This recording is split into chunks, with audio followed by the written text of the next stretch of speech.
Good evening, everybody. Welcome to the stream today, or this evening.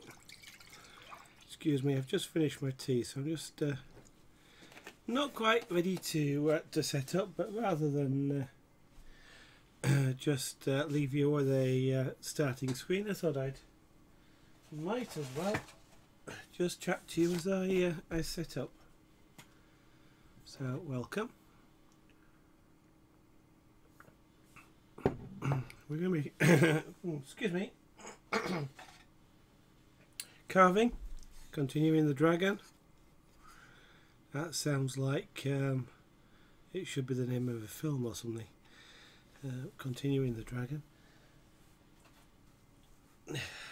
So, got glasses, everything. I'm streaming this afternoon. I don't know if anybody joined the stream this afternoon. But doing some chainmail jewellery this afternoon, and it's still all over the desk. Excuse me. I may have to adjust the camera to get a better angle. What am I carving? Oh, I was carving, yes, the back end here. So let's see if I can reposition this light a little bit better. One of these days I'll get a better lamp. As I say, I'm hoping one of these days to get a ring light on this camera. That way I don't the camera doesn't shade the light, which is what it's doing at the moment. And you get a better level of illumination.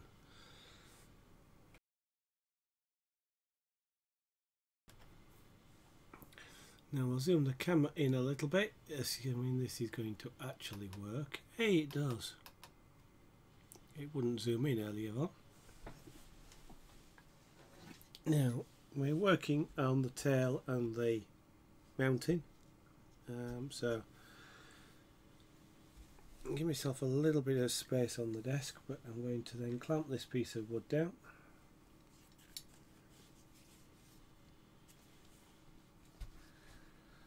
Don't have a clamp with a particularly deep throat, so I can only clamp so far. Doesn't need to be particularly strong a clamp here because it's on a rubber non-slip mat.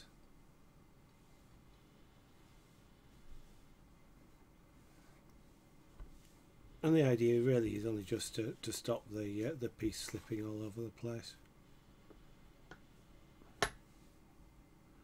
when I apply a little bit of force.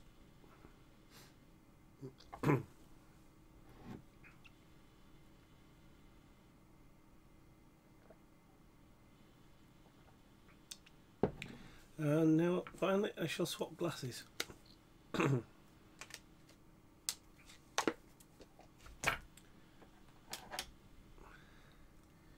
Which will help me see a little bit better.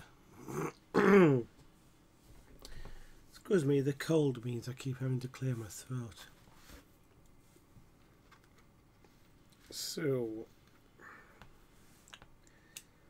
now with this tail, as I mentioned previously, I want it to wrap around the mounting. I can't really leave it floating out in mid-air because it just will snap off. So I shall carve this down a little bit.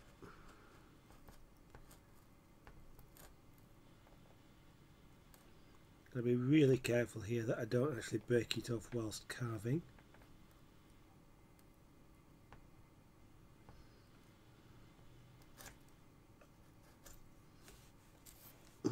Which basically means take it a little bit gently.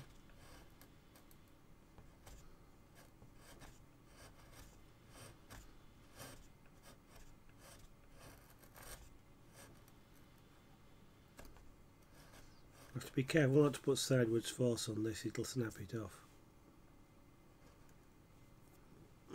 What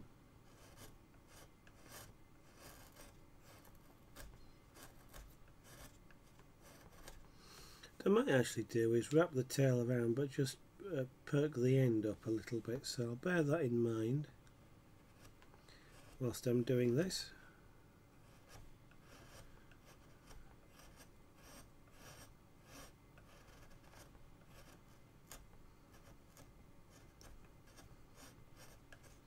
So it'll just add a little bit of interest to the shape of the tail. I've got this chiseling upside down. There we go.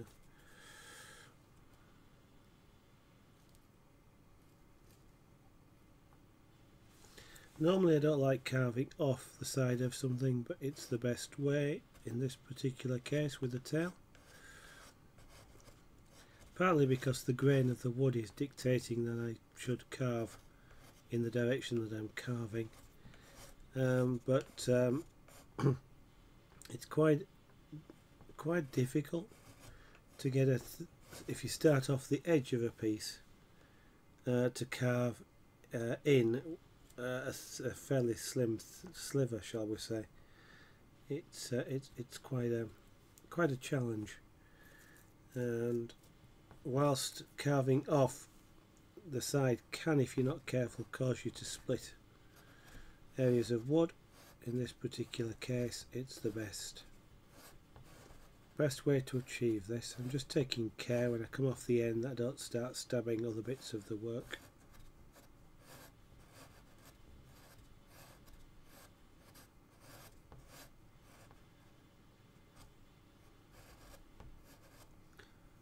No particular idea what the dragon's tail actually looks like.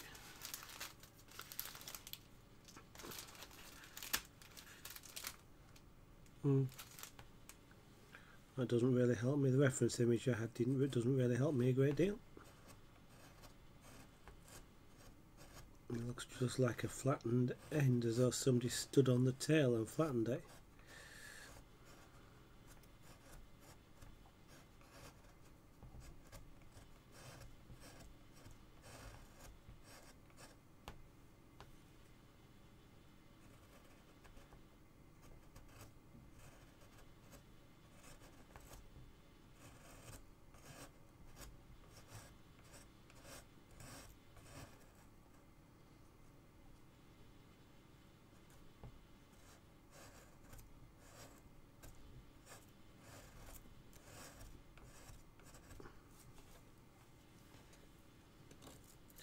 Now, carving this down will allow me to get further in around here as well, so I'm going to carve some of this background down a little bit more.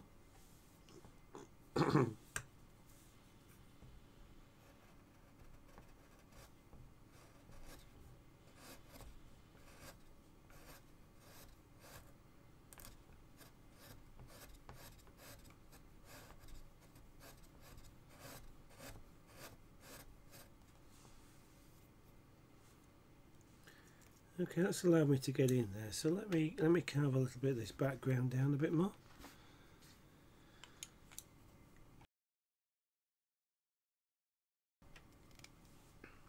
Because now I can get in with the chisel. Before the tail itself was in the way, but now that I've removed some of the material around the tail, I can get in certainly with these small gouges.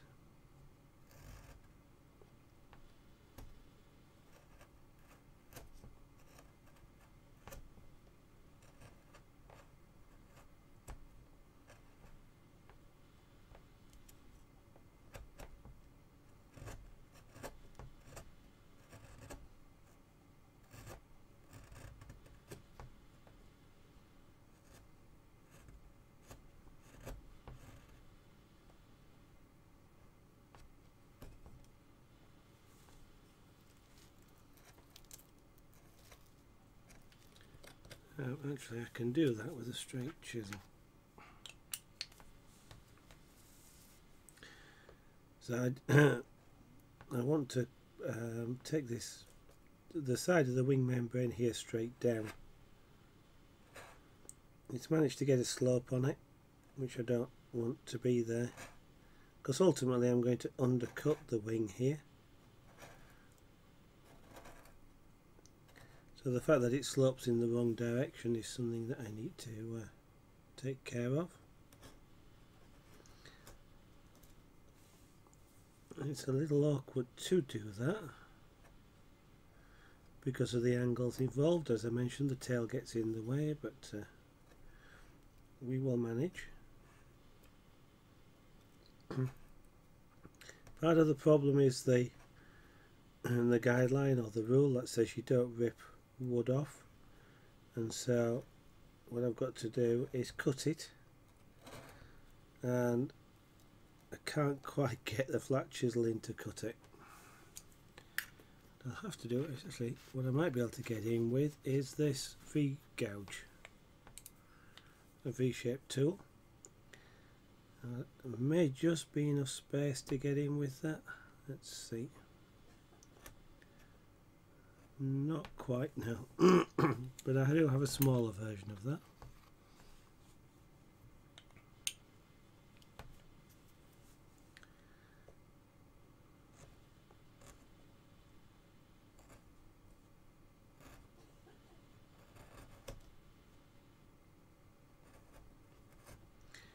Which has allowed me there to cut the loose material off.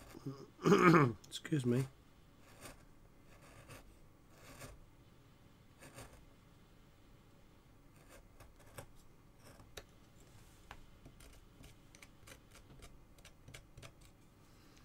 And then we'll use the flat chisel again just to keep going a bit deeper.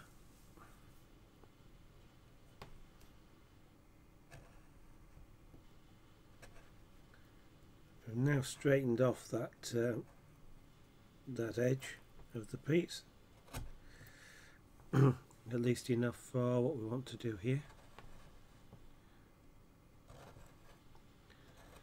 As I say, we want to undercut it ultimately, so we'll be coming back to that.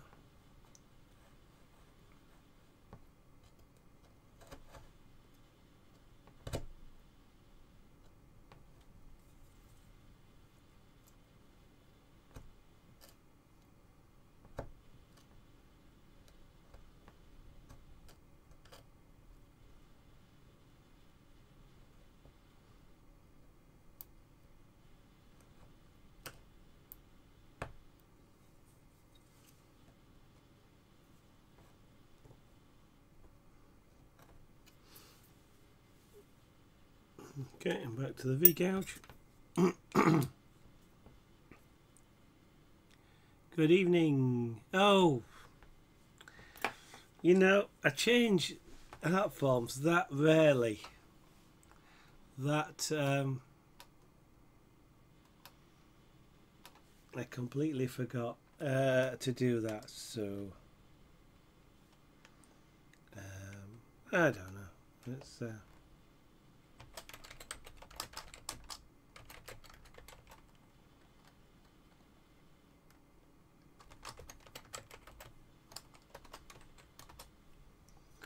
there we go. We'll update that. Thanks, Eddie, for the reminder. You see, I knew immediately what you meant when you said it.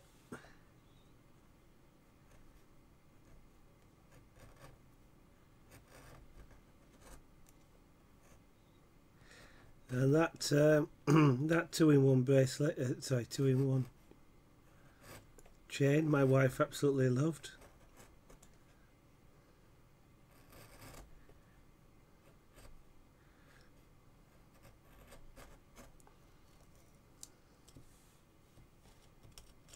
Mind you, she does think it should be sold for about £70, by the way.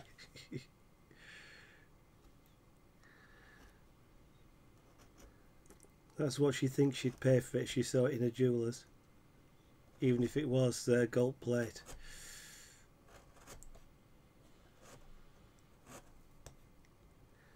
I just wish there was a lot of other customers that like that thought the same thing.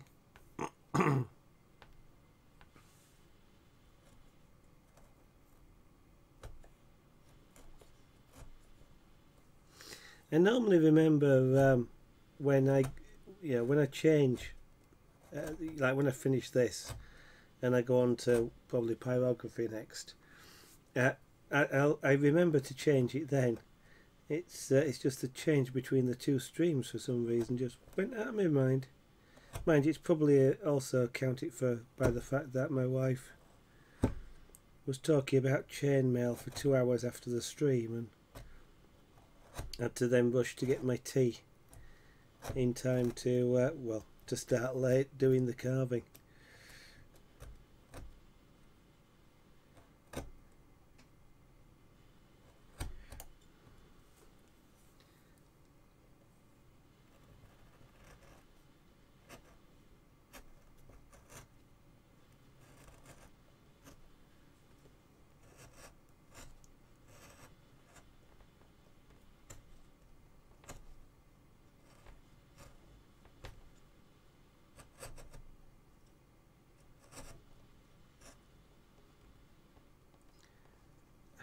Come on, there we go. That's kind of what I said. Actually, what I said was, if you can get somebody to buy it, I'll make them. I'll quite happily make them one of those at that price.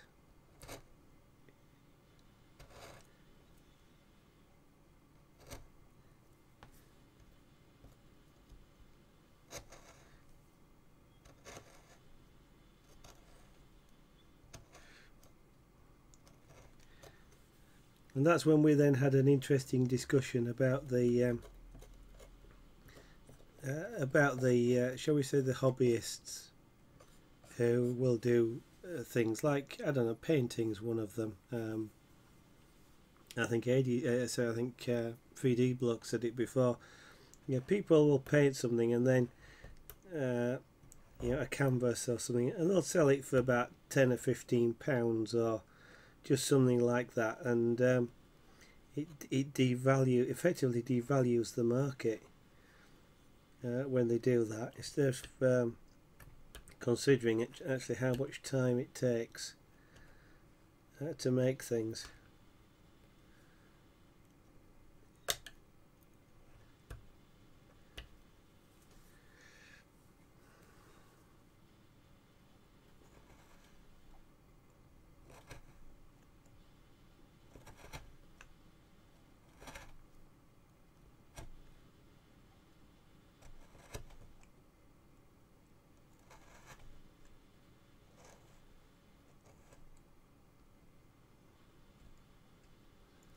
Yeah, I'm going to be careful just so that tip was actually cracked away from the underlying wood.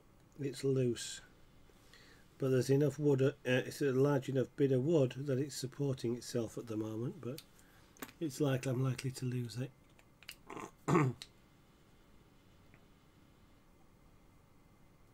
Interestingly, that's exactly what I said as well with sterling silver.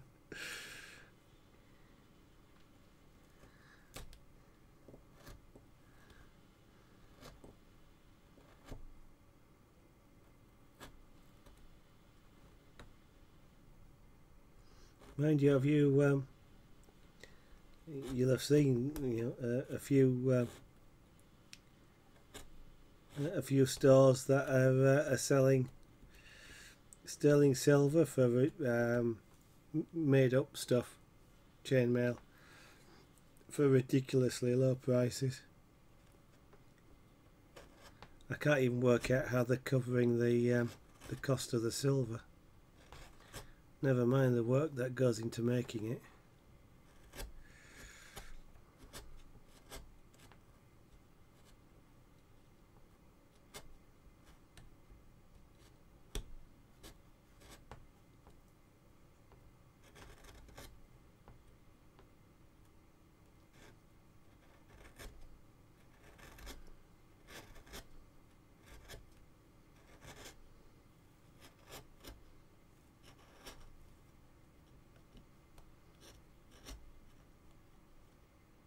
Now at the bottom of here, I'm actually not interested in creating a smooth surface, because after all this is a rock pinnacle. So if I create, you know, gouges and dips and things in this, then that's quite acceptable to me, because that's part of the texture of the rock, or it will contribute to the texture of the rock.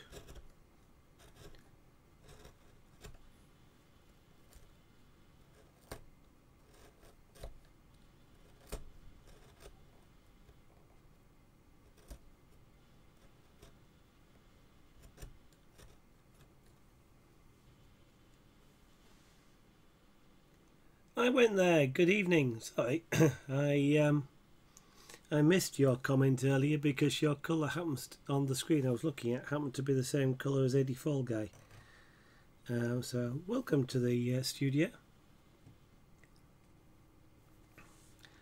On the other screen that I can actually read properly, you've got a different colour, so I can see, that's how I noticed it was someone different. So my apologies for not seeing you earlier.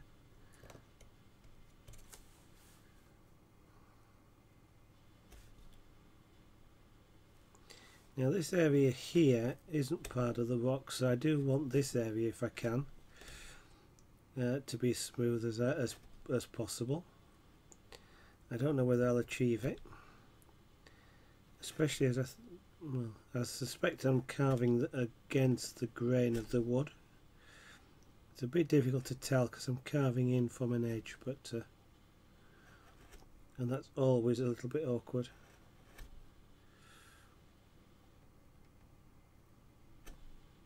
There's a great deal of danger in ripping the wood when you're carving from the end. Mainly because you tend to cut too deep.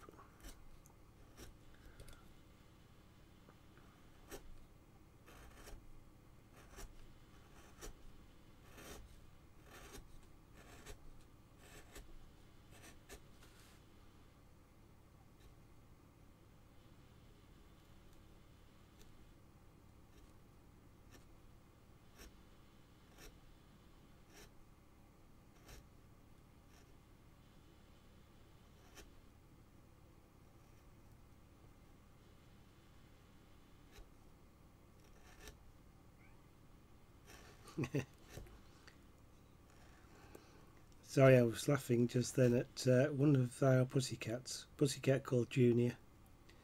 When he wants to be let in or out of our front door, he'll sit just by the door, quite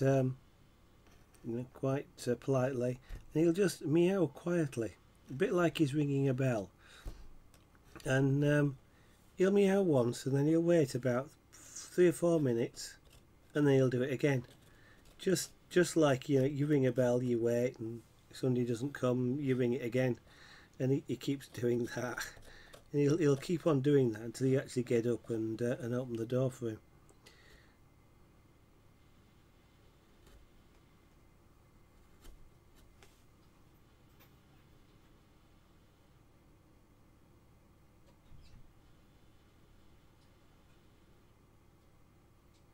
Okay, yeah, I wasn't aware of that. I was just looking, just looking around on Etsy, I guess, and noticed quite a few.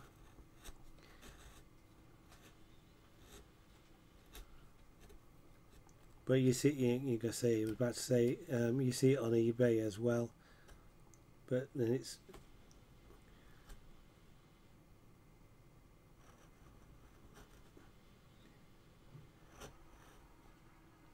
but I see it with things like with things like pyrography and what have you.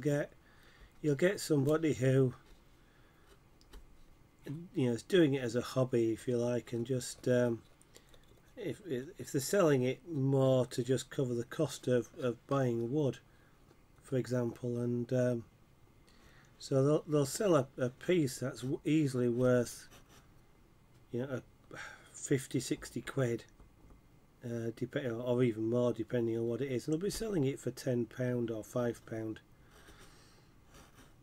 and somebody who's trying to do it professionally, as for example as I'd love to be able to do, can't sell pieces very easily, because you get the response often is, well, I can buy something over there for £10, so why are you trying to charge me, £90 or £100? And it's kind of like, you've got 10 hours or 10 or 15 hours of work in this, and it's that's why that's why it costs so much. But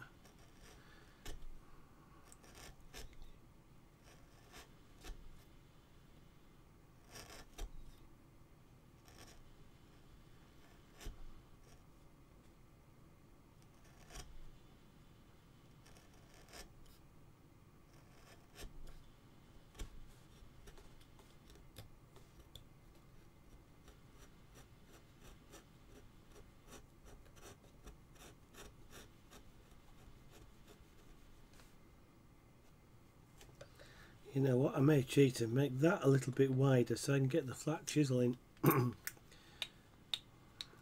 in between, which will help create a smooth plane in the back. After all, who's to say how long or how wide a dragon's tail is? So let's take the easy way out.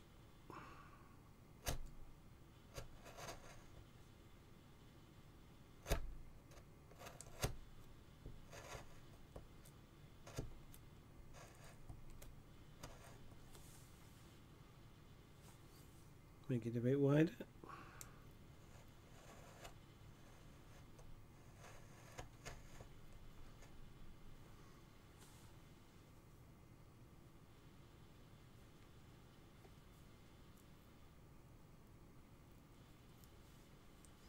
Yeah, eBay doesn't really seem to care much. I mean, it's counterfeit goods, but one wonders just whether or not they're making so much money off these people that they just don't care. Or shall we say, they're looking the other way.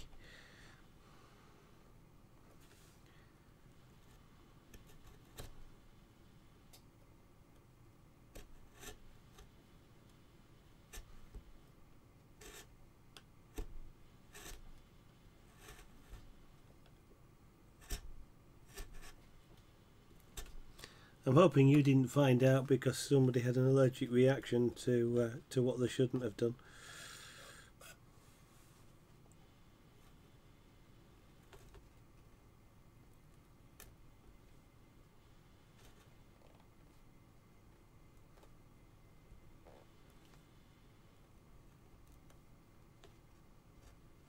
For anybody who's watching, by the way, AD Fall Guy, who's obviously chatting there, makes chainmail jewellery.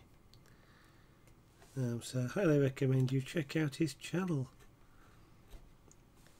Streams in the UK weekdays 1 to 3 PM and on a Wednesday night doing chainmail and jewellery based items, or things like bags and what have you. Although he's quite willing to do other things. He's got a wonderful shop sign, so if you drop in on one of his chainmail broadcasts, ask to see the shop sign. It's an absolutely amazing piece of work.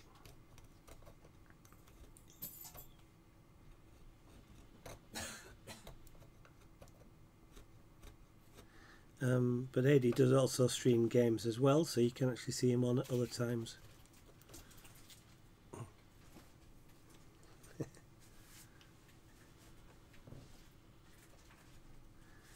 Right, so now I've widened that gap there so I can actually get the chisel between, which will help. I've got to lower this background a little bit because I've got a crease down there where I have in the past obviously created a stop cut but went a bit too deep.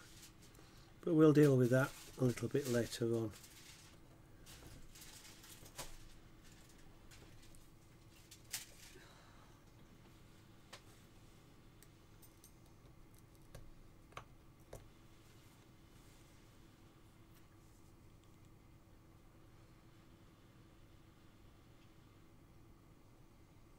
Okay, yeah, an acid test.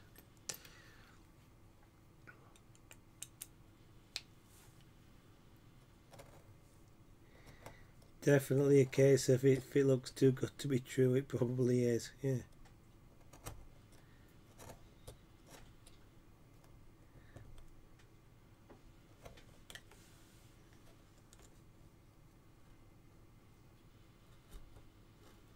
One of the, well, it's not the reason, but it's one reason to be wary of buying anything from eBay, really. I guess is you don't actually know anything about them.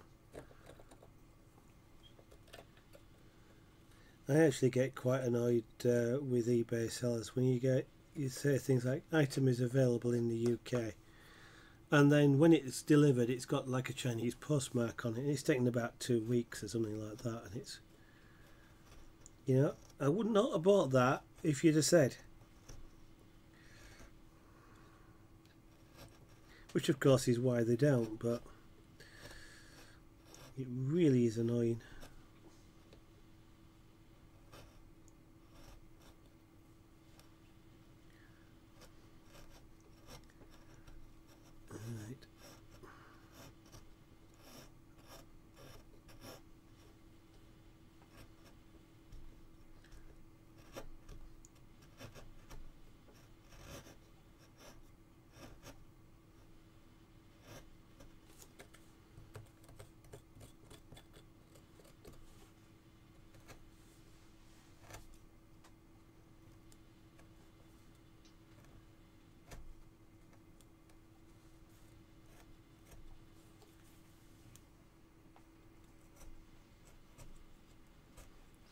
Keep saying it, but it's a lesson for me to learn, and you know, as a precautionary thing for anybody else who's thinking of doing something complex in carving, a bit like this, and that is remember, you've got to carve it. So I could, for example, when I drew this dragon out, have put the tail on the other side.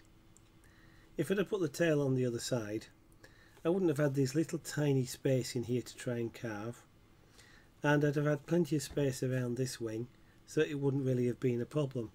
But because I did it this side, I've got a difficult carving problem.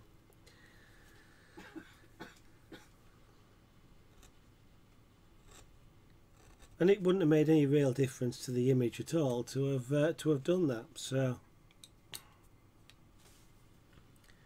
something to for me to bear in mind next time, and sort of I've made the mistake, so you don't have to type of thing.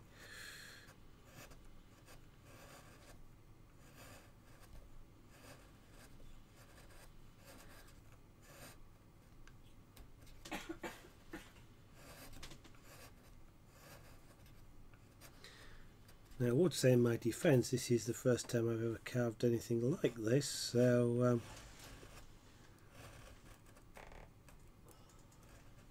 you know, maybe I can sort of forgive myself for the moment.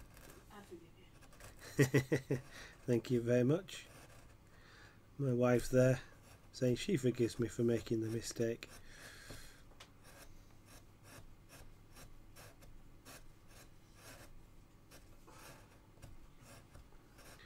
She's probably forgiving me for making a mistake because she wants me to make some more jewellery.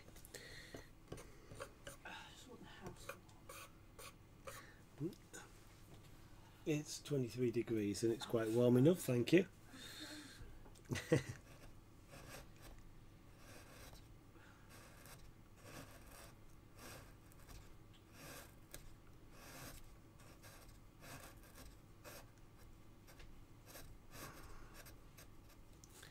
This tail is actually curved. I might take away some of this. It's kind of curved with a flat bit on, so I recall now. Let me get my pencil. The tail sort of came around here and then widened out in this area here, and I left all this amount of wood in here to support the rest of the tail whilst I was carving, so I didn't break it off. So I've kind of got to decide at some point whether I want to continue that, which would be an interesting shape perhaps, or I can just take it, you know, straight across here like this. I could perhaps put something a wider shape on the end, or I could just take it to be like a rat's tail. Yeah, just straight to a nice point almost. Haven't quite decided yet, but we shall see.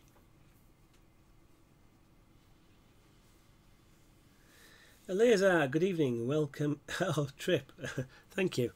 Good evening, Eliazar. I was wondering what RRIP was supposed to mean. Slip of the fingers, Trip. Yes, thank you very much. Sort of. I got 2 colds, as did my wife, whilst we were away, so you know, it had an impact, shall we say. Could have done without them. Would have been quite a lot nicer to done without them.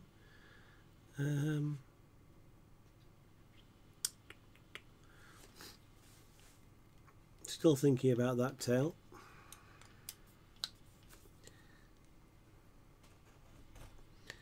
What I do need to do is this area in here, which is the back, sort of the background. I want to match the outside profile to the inside profile of the mountain here, just so that it sort of looks like it continues up correctly.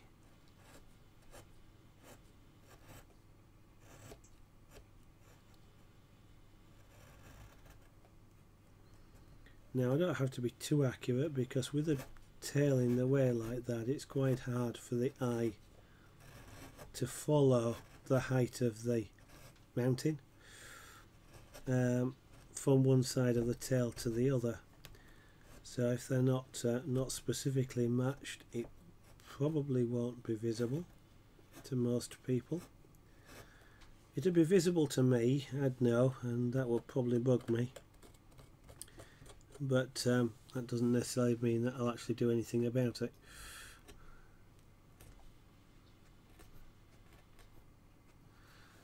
Let's put a cutting down there.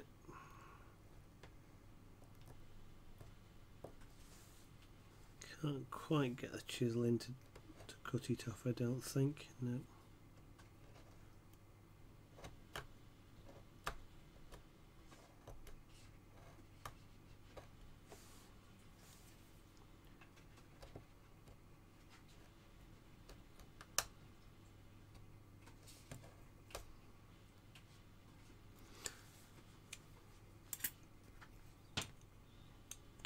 So what's everybody up to this weekend? Anybody doing any interesting artwork, or is it just a lazy weekend for everybody?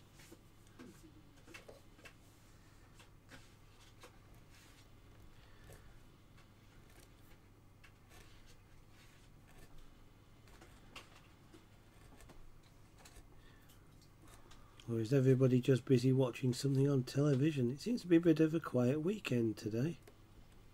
So far, anyway.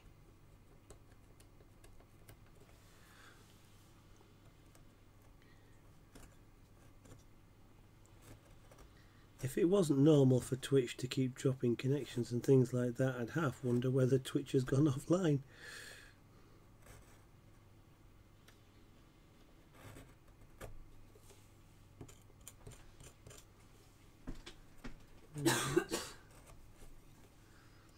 Yeah, I may make this a rat's tail rather than a... well, I don't know, we'll see. But I may make it a rat tail rather than try and put a big flat end on it. Dragons have big white tails, do they? Okay. I've got an expert there telling me dragons have big white tails, so maybe I won't have a choice.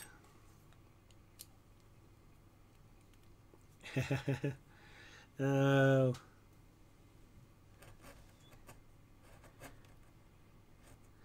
Kinda got something like that to do myself, Adi. That's probably a tomorrow morning's job.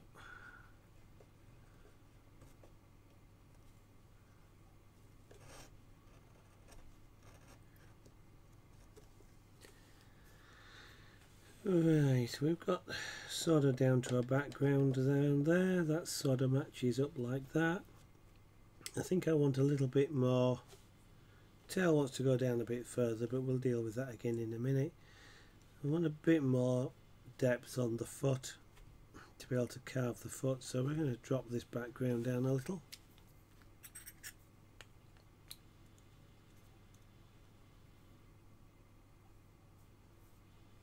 Okay, Liza. How did the carving go then? Carving. How did the sculpting go then? Well, you're carving clay. Yeah.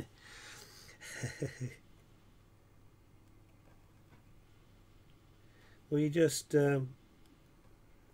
looking for inspiration, or were you actually trying to realise some kind of piece?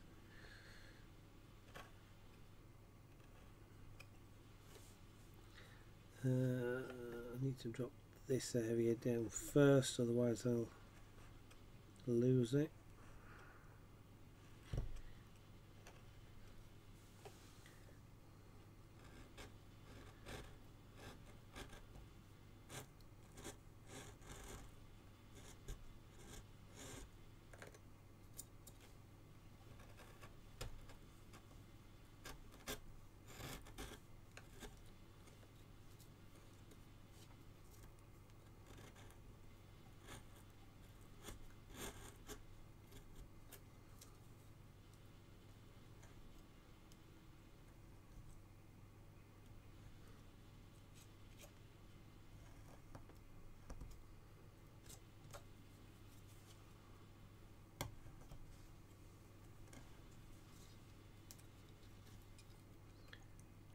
that off there.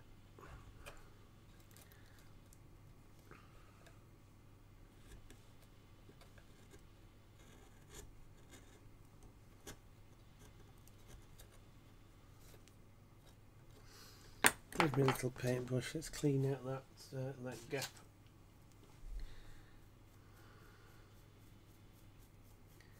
Around there, so we can see what it's got so much debris in. I couldn't really see what I was carving. Come on.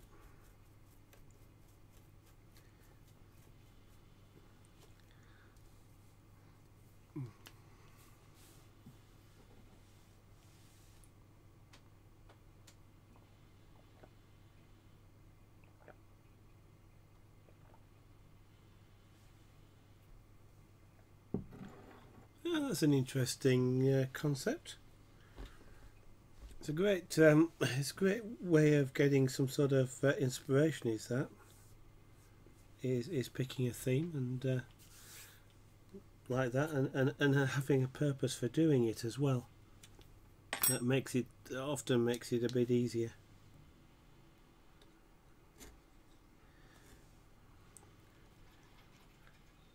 It's not a game I'm actually familiar with, so I couldn't say anything about it, layers are, but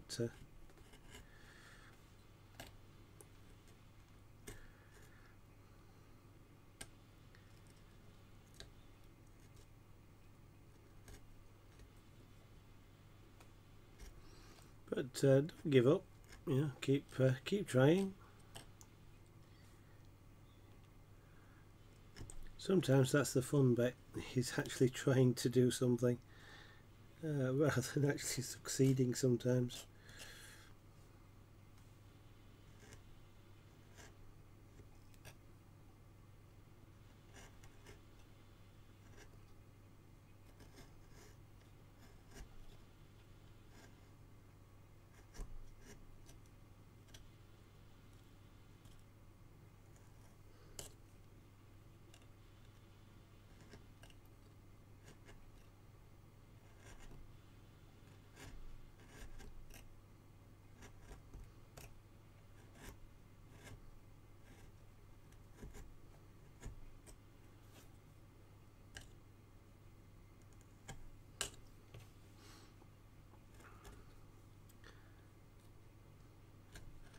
Right, some very awkward angles to get into here, but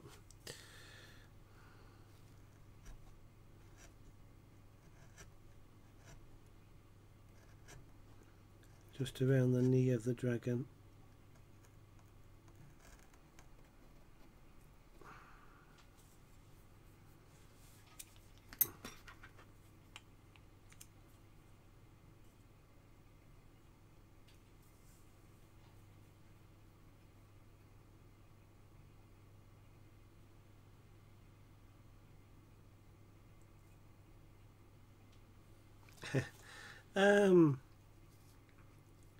CJOS.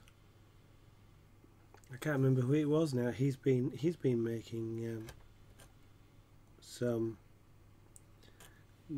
game characters, well, apart from CNOT of course, but CJ has been doing it in oil-based clay. I'm trying to think which character it was he was doing, but he's been doing them sort of about 12 inches tall rather than 5 centimeters. If you know, it's quite a tall order, 5 centimeters. Trying to get sort of a fairly detailed image in there. Try doing a head and shoulders or something like that. Layers are, rather than trying to do a full body, or even just something like a disembodied head, perhaps.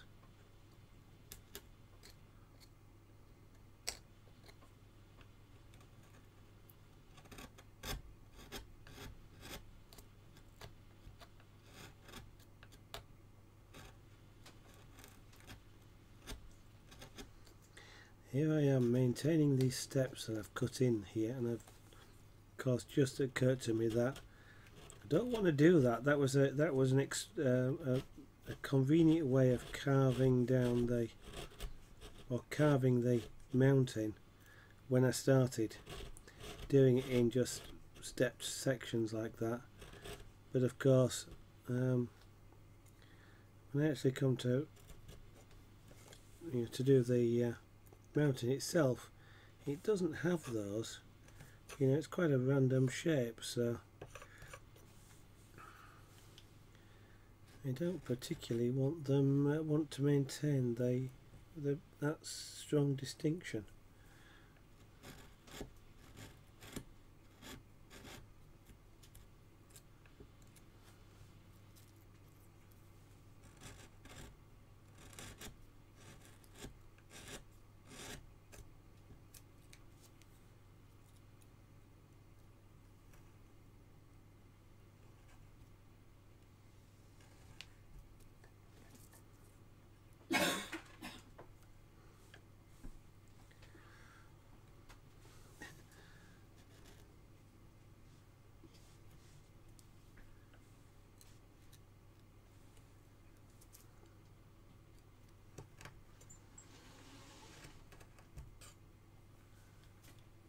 Thank you. You warmed up now? You cold? Get a warm drink. Actually, we didn't buy any tea.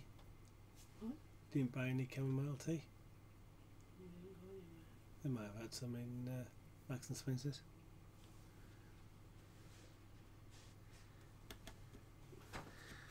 My wife is upstairs at the other side of the room here, and she's really cold. Although it is something like 23 degrees here in the studio, so... Thick wool jumper. Yep, you're wearing a thick wool jumper, and it's still 23 degrees, and I'm in shorts and a t-shirt, or a short sleeve shirt, and I'm too warm.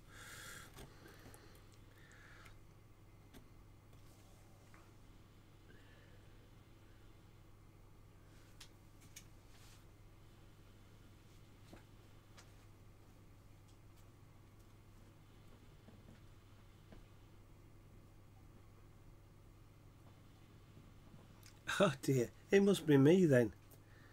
It must be me if you're thinking it's cold around about AD and my wife's freezing. It must be just me that thinks 23 degrees is a bit. It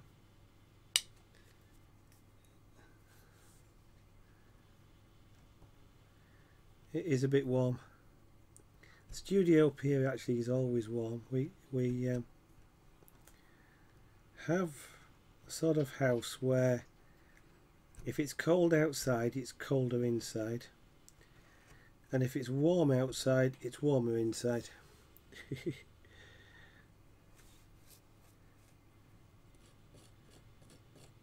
I think yesterday afternoon here in the studio it was 30 degrees according to the thermometer,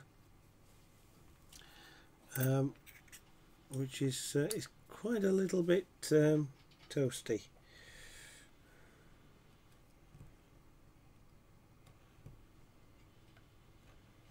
It wasn't even that when we were on holiday, although that, well, unless you were actually in the sun itself, of course, but air temperature wasn't even that.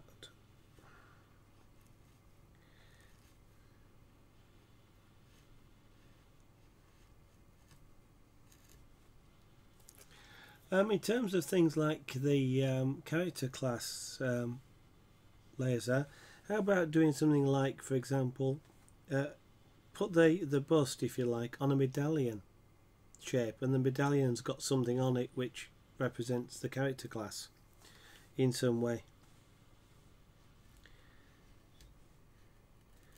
That might make it easier to execute.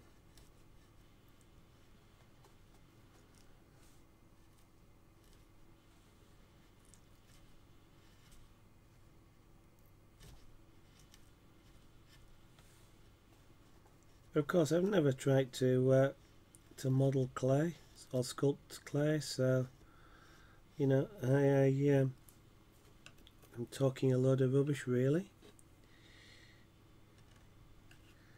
I have no idea how to do it, so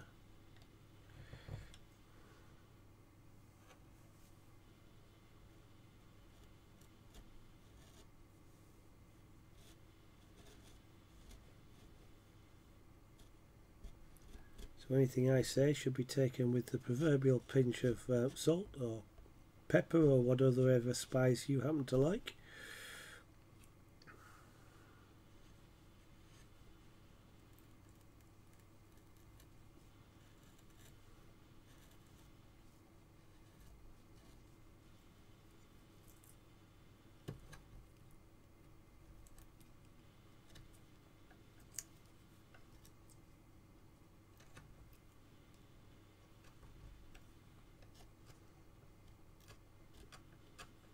Is that deep enough? I don't know. Let's try and carve something approximating a foot, and we'll see. So we've got an ankle around here.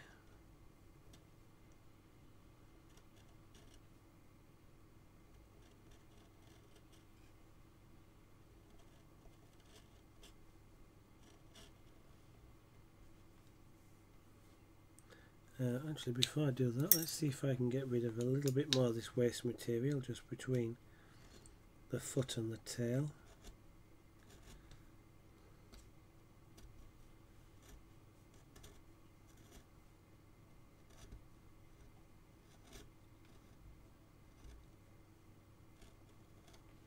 One of the nice things about the V-gouges is you literally can turn them on the sides and use them very much like a very tiny, well in this case a tiny flat chisel, because if it's laid on its side, only one side is cutting, not both sides.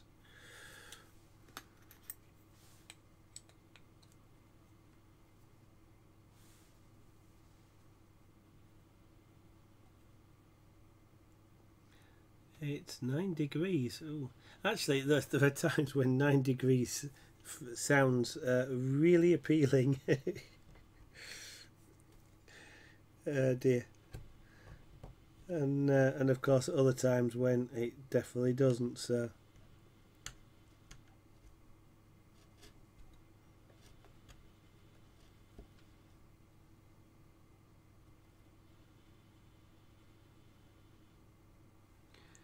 okay. No drop frames, so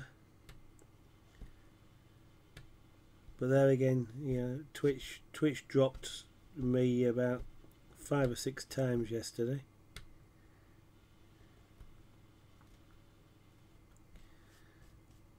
Right, so we've got an ankle. Actually quite a slender ankle really.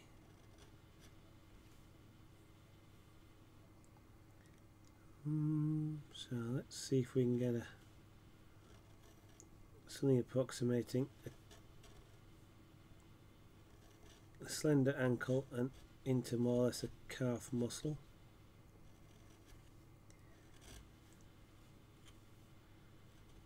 That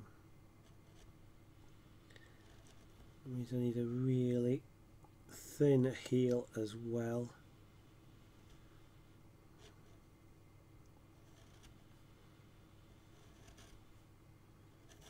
I think I perhaps just need to thin the leg a little.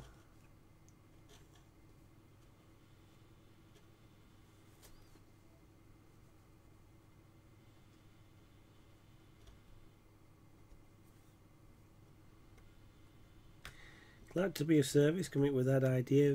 Anyway, Laser, have a play around.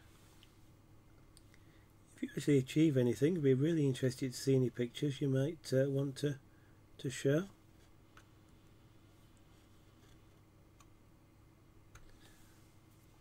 Of course, you might even consider streaming it yourself.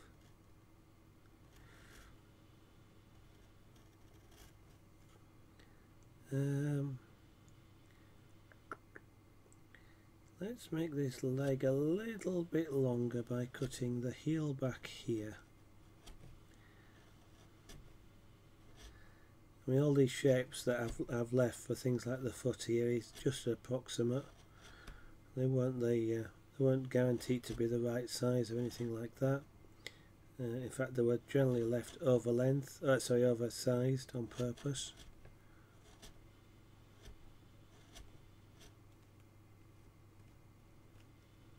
To allow them to be cut back afterwards.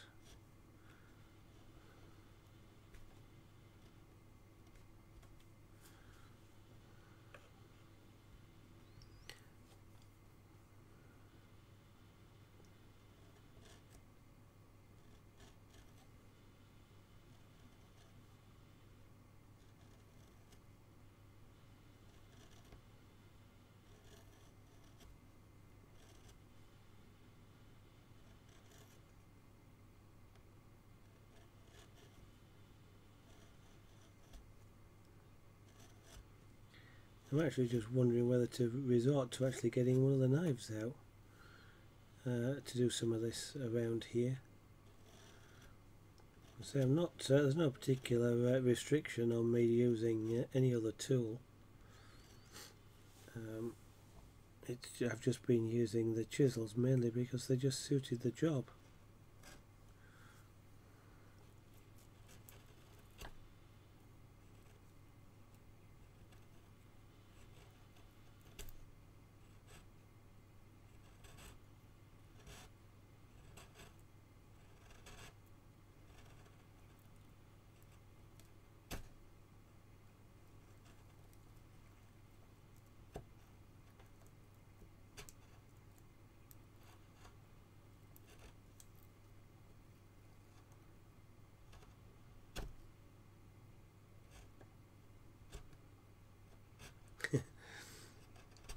Yeah, you might recall, Adi, on the stream earlier today, you sort of mentioned a nice collection of rings when I showed you the box. Having made that bracelet for my wife, which actually, even though I ran out of orange rings, turned out to be exactly the right size. She's already decided she wants a necklace in the same colours to go with it, so I've got to order some more rings now. So, having had a delivery yesterday, I've got to order some more.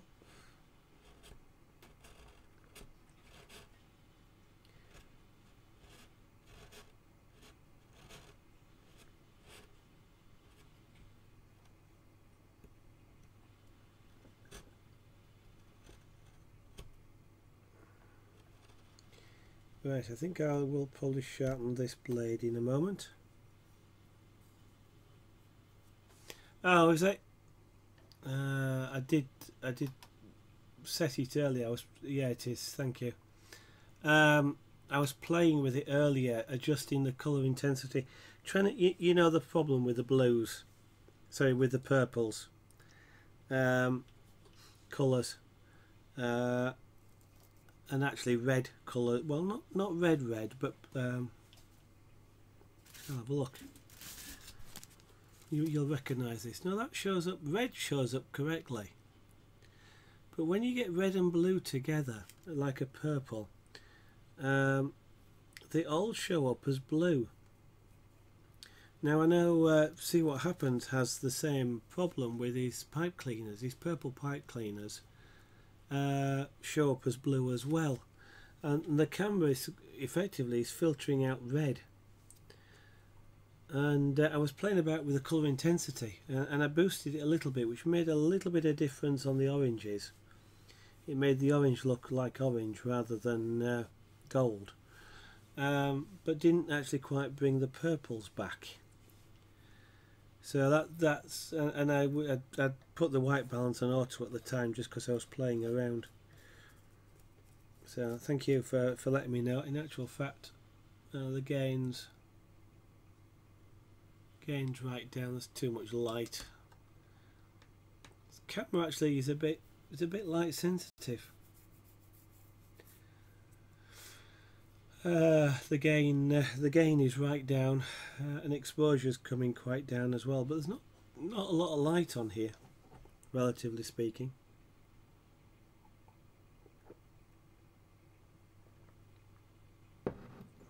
Yeah.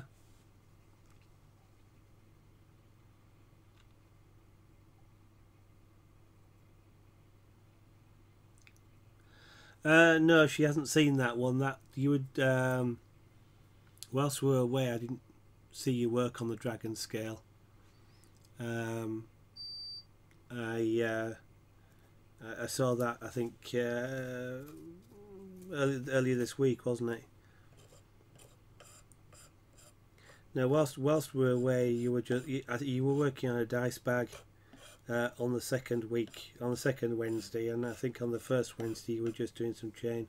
She hasn't seen you since then. Yeah, I'm forgetting what I'm doing here. Yeah, normally, actually, I was going to say, yeah, I've left the gain automatic because what I found is for some reason this camera does not like the blue.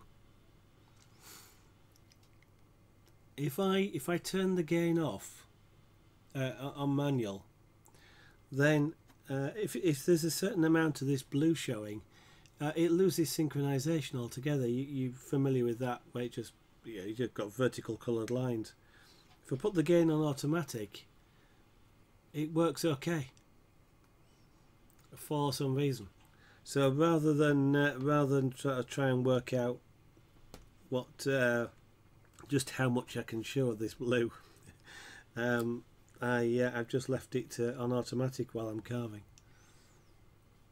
But just generally, everything's turned off. The autofocus is turned off, because that, of course, drives me potty, but trying to see it as well. And every time I put my hands into place, the focus gets triggered. I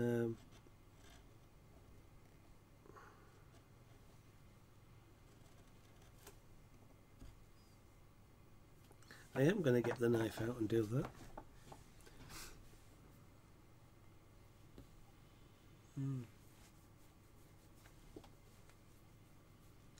Well, it's one I intend to try at some point, Edie.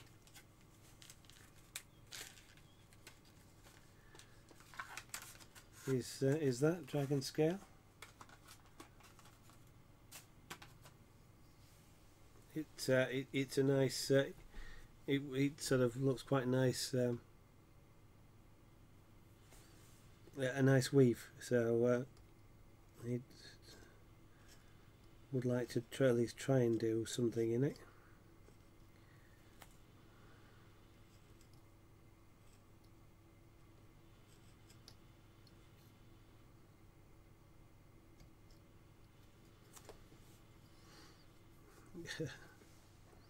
Can't quite get the right angle that I want here.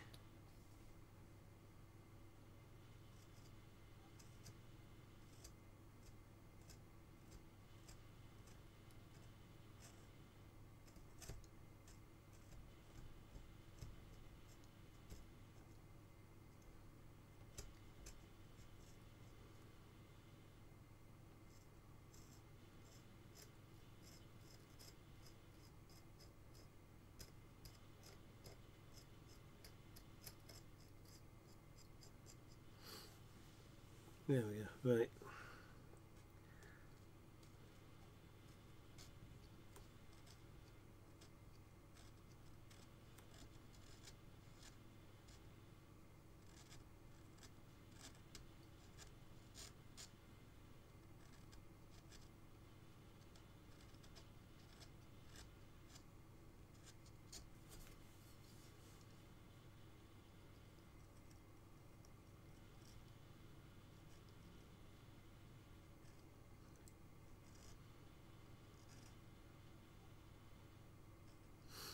In fact, it's a case of I want to try everything. Yeah. Well, yeah, yeah. patience required.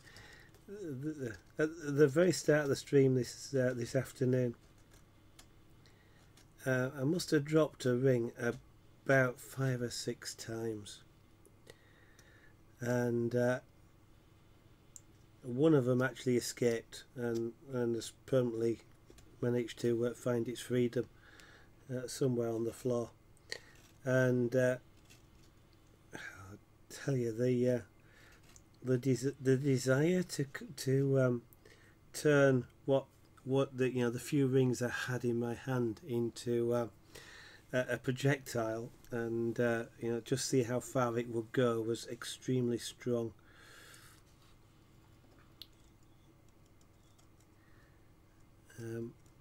As a few people have asked in the past, just carving like this, for example, do you need a lot of patience? And my usual answer is no, you don't, because patience is required when things aren't going right, not when they are. And often carving or pyrography or anything like that, whenever it takes a while to do, but it's not patience that you require to do it. It's just sort of persistence, really, more than anything, or the desire to get it done. The patience comes with, as you mentioned there, when things aren't going right, when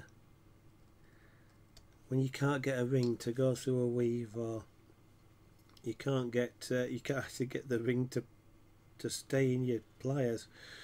That's when patience is required. And because I'm quite familiar with a rising adrenaline level, because I am absolutely terrified of wasps and bees, and if one comes near me, my adrenaline level goes through the roof, and I can actually feel it. Whilst out this afternoon I was trying to get some rings in, I could feel that same effect happening.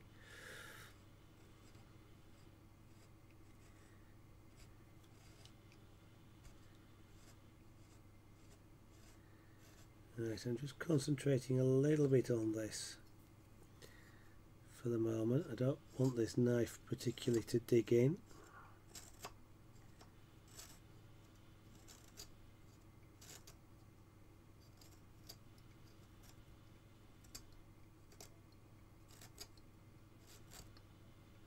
What I'm trying to do is slim down the leg a little bit, and I may move the clamp in a moment, just to make it a bit easier to get in, because I'm going to do that. I'm carving in the wrong direction, and I keep slicing off bits of wood I don't want to slice off. Let me move the clamp. Right, now I can get in and carve. Even when you're using a knife, you still have to carve in the right direction.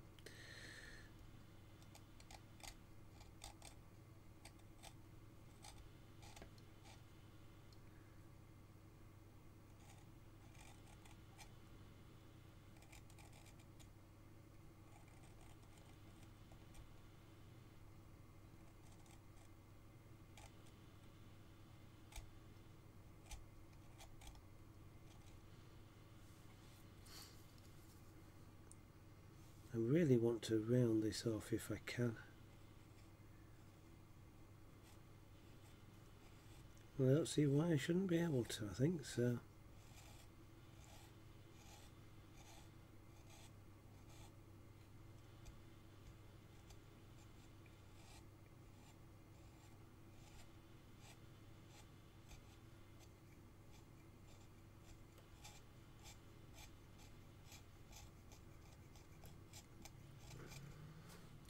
Actually, I was about to say it's a silly thought, but it's not a silly thought. The thought that just crossed my mind is quite a few people have been surprised that I'm not necessarily planning on sanding this piece when I've finished it, because if I've carved it correctly, it will be smooth anyway. It'll be as smooth as though it's been sanded.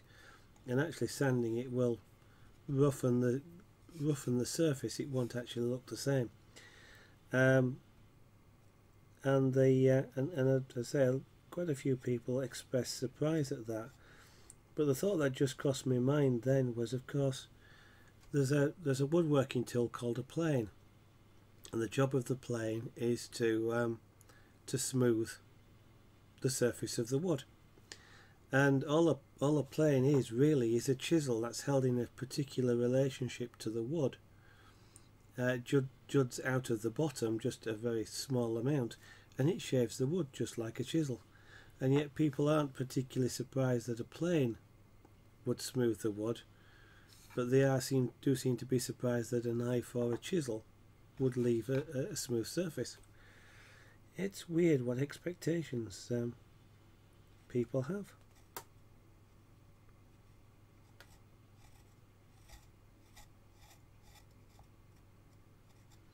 Right, I've got something that approximates an ankle that I quite like the look of.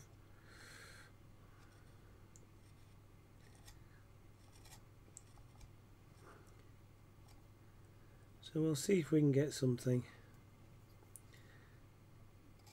approximating a foot.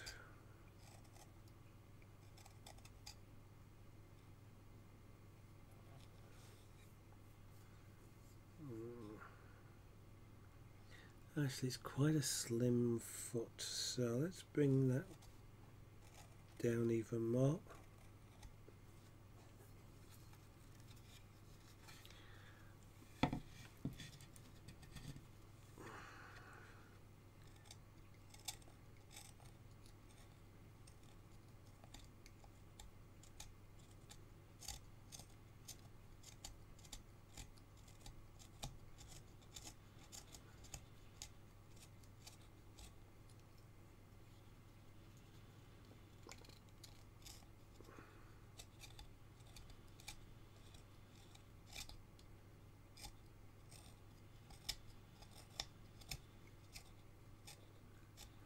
Now I do have to be a little bit careful here because I'm holding, the way I'm actually holding this knife is I can actually strike my thumb,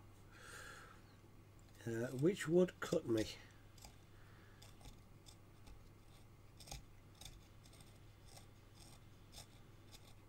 And that's because I'm holding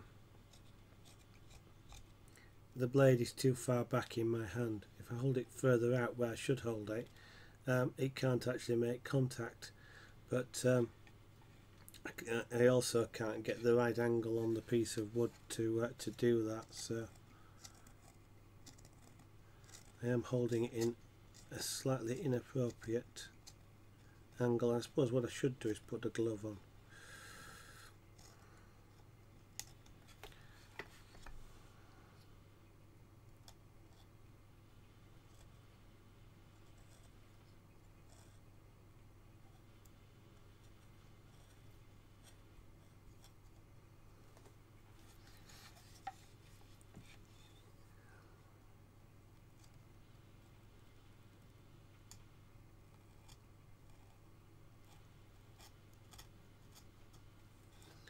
I'm trying to think what I want it to look like.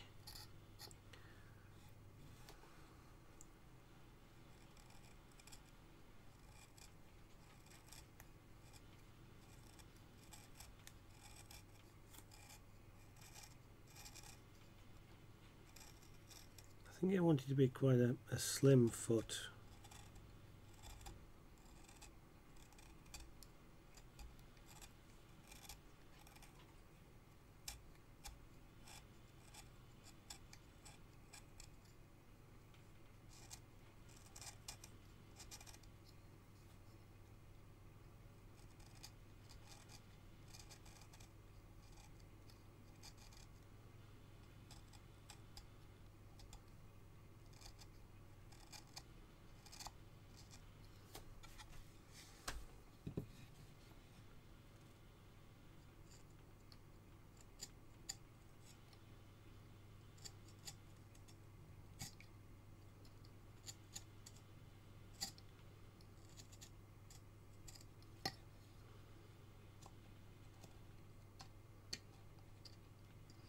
Okay,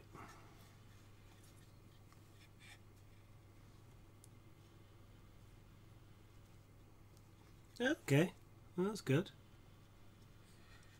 It's really difficult. It's really awkward to get a good camera angle on things. I think, Eddie, isn't it? On stuff like this. It's same with the rings as well. I ended up pushing the camera way off to one side a little bit because the straight down view is a little bit awkward to see sometimes.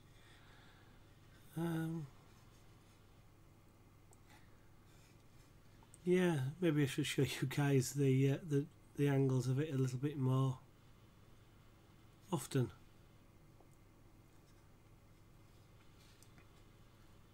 I think I want this body to be, it's a bit flat across here, but I'm a little bit wary. I mean, that's the back, so it's a little bit flat, but I don't really want to end up having to carve down a little bit more. I think we've kind of done that to death, so to speak. I'm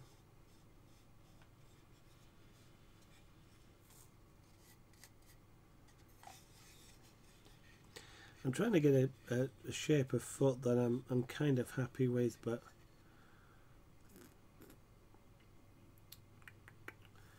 I'm not having a great deal of success.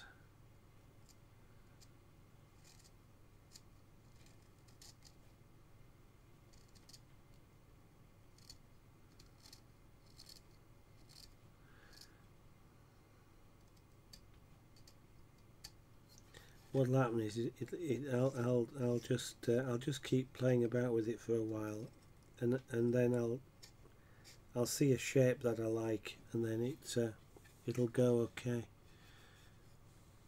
Actually, that's not doing too bad. One of the frustrating things with trying to use a knife on relief carving like this is you can't actually get the angle that you want. Because I'd love to come in from underneath at this point with the knife, but I can't.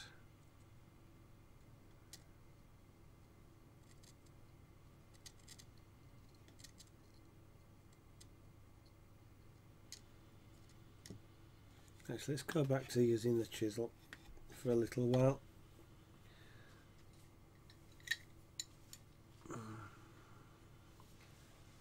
Drunk Raccoons, good evening.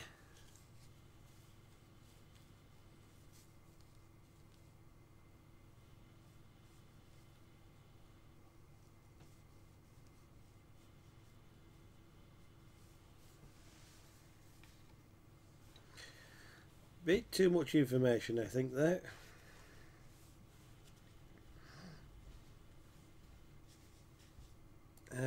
Actually, I'd be better clamping it on the other side so that the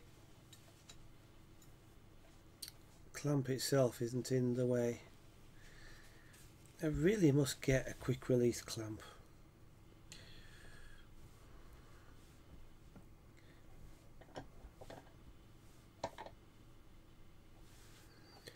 Right, let's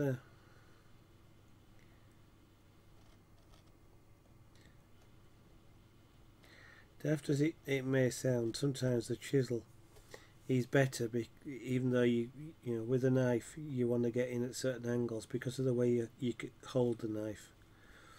With a chisel you can sometimes get around that because you can hold it in a completely different way. It's like I couldn't hold it. I'm holding this chisel basically with just a couple of fingers, and I kind of couldn't really do that with the knife.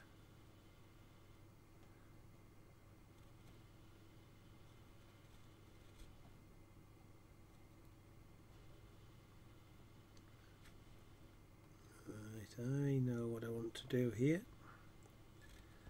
I can see the shape coming, and once you start to see that, it becomes a lot easier. So I'm starting. I'm kind of modelling this on a human foot, really, but a longer one. So he's kind of stood on his tiptoes. So I've got a heel around here, and I've got toes here. Really, it's sort of what I'm seeing in my mind. So this is kind of like the arch of the foot. So I want a nice sort of smooth smooth arch away from the heel.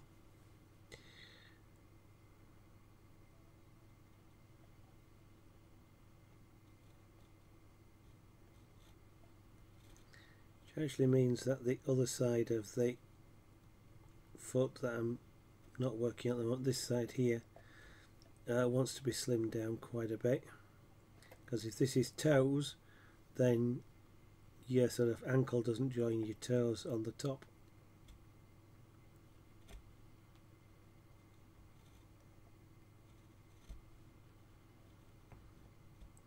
And as mentioned before, when we started carving, this was just like a block cut, so a bit of wood left to be able to do a foot in. No real intention to have much of a shape or much of the final shape in the block of wood. It was just something that was big enough to be used for that purpose. Now then, let's just round wrong way, round this off a little bit.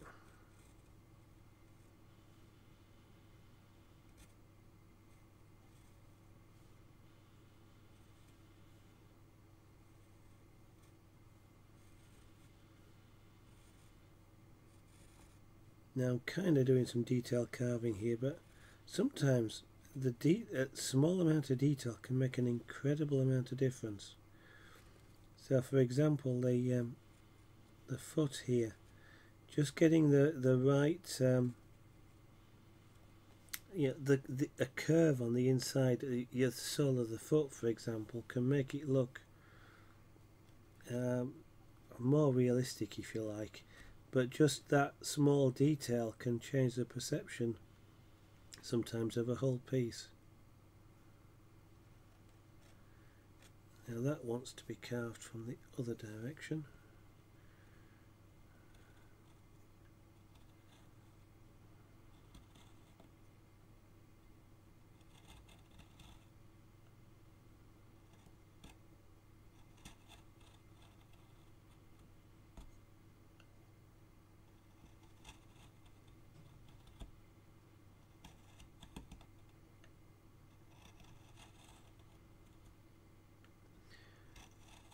So if I'd have left this foot particularly chunky, for example, and the way it's stretched out suggests it would be quite fine.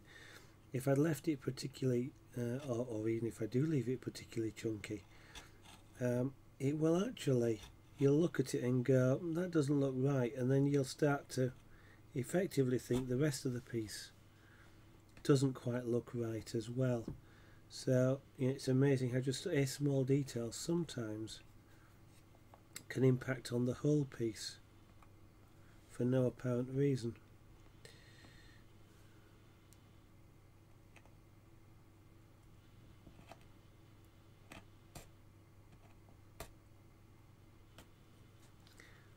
So before you've finished carving something, it sometimes can be really worthwhile spending quite a bit of time just doing the little tiny bits.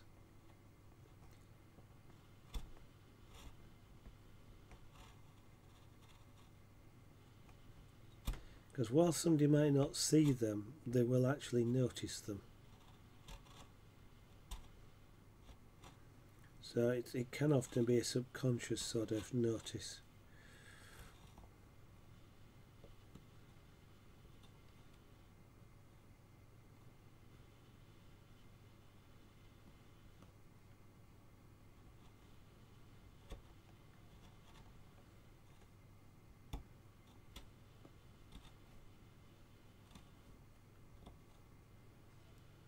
Okay, so let's round that ankle off again now.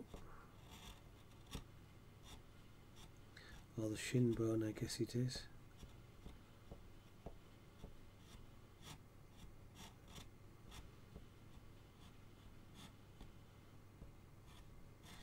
Now if I think about this a little bit, he's actually got his leg twisted, so but I don't know whether I actually want to include that sort of detail in there.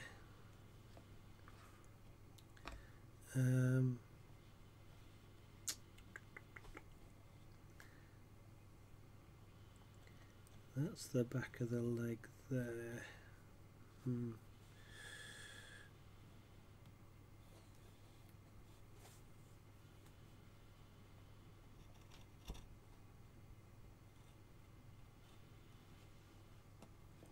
Bubbles the monkey.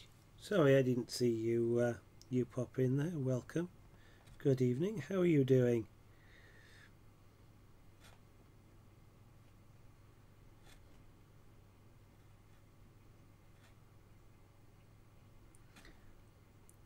You missed me making some jewellery this afternoon.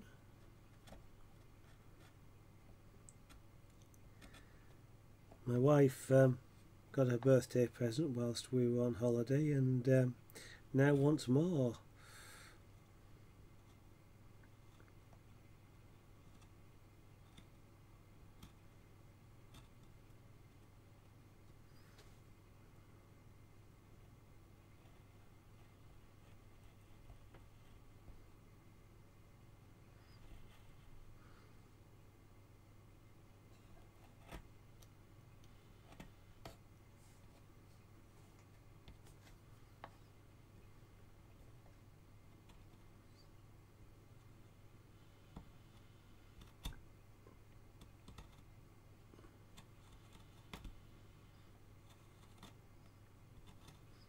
That's better. That's got the sort of look of the foot that I was after.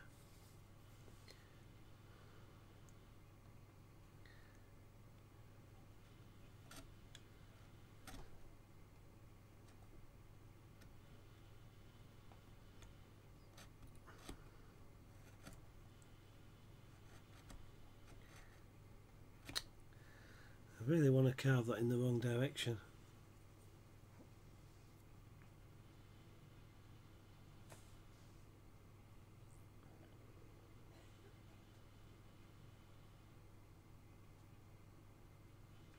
Oh, that's not very good.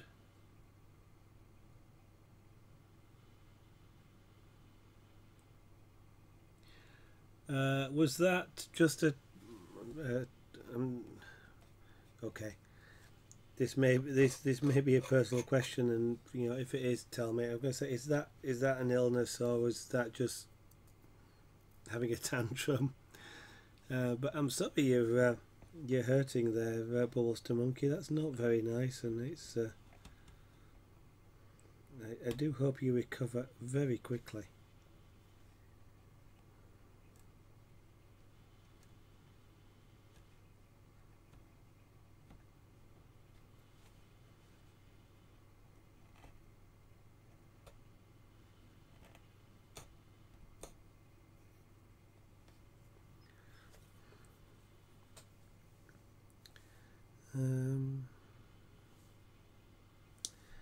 You know what? I want that foot lower down again still.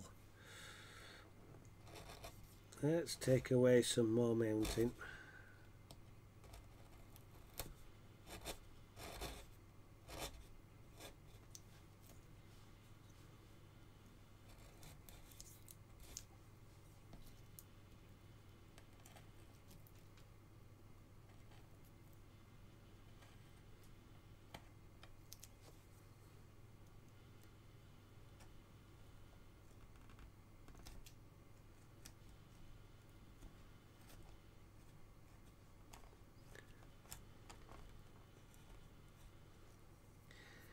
And Freddy Bert's watching, Bubbles the Monkey there, unfortunately in pain, but also streams. Bubbles does fuse bead art and does some amazing images in fuse beads. I believe she's working on a character at the moment. Unfortunately, I don't remember which it is, but I know it's a big character. Using, I suspect, several thousand beads, and it's quite an amazing image she's trying to create. So I recommend anybody check her out. And in fact, Eddie, you inspired me to try chainmail. Bubbles inspired me to try bead art, although I haven't tried it yet. I've got the kit. Oh, okay.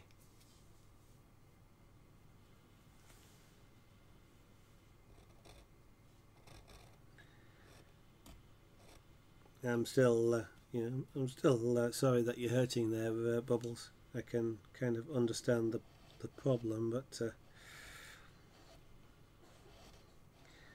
I hope it doesn't happen too often to you.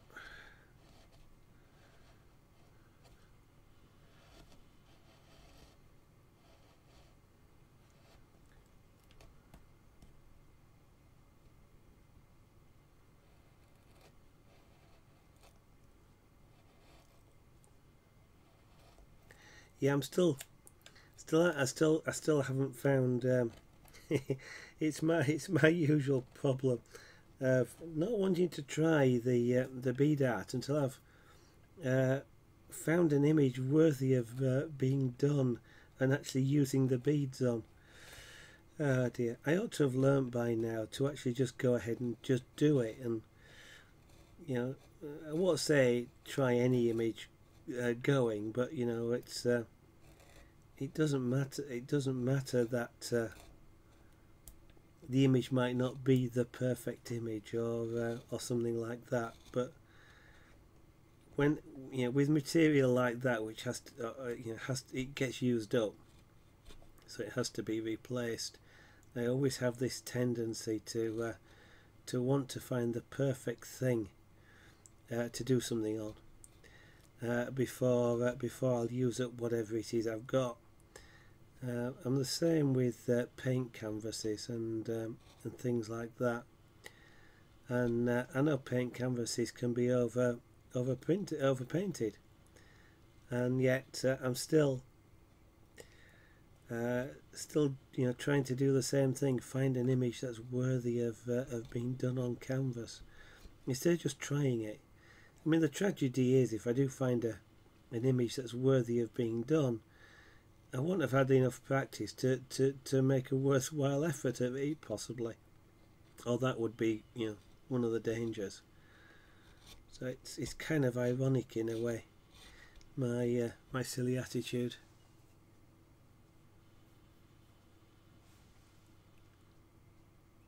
Yeah, about 12,000 beads. That's amazing. I mean, that's Bubbles and AD. I mean, that's on the same scale as your chainmail sign, AD. And I don't know if you've seen that, Bubbles, AD sign, but that's something like about 12,000 rings. And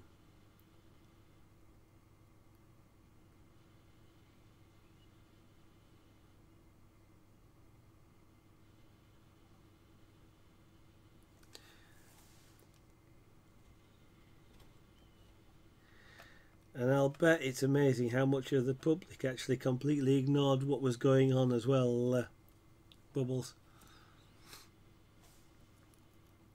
There you go. That was in the right order. I do remember some things.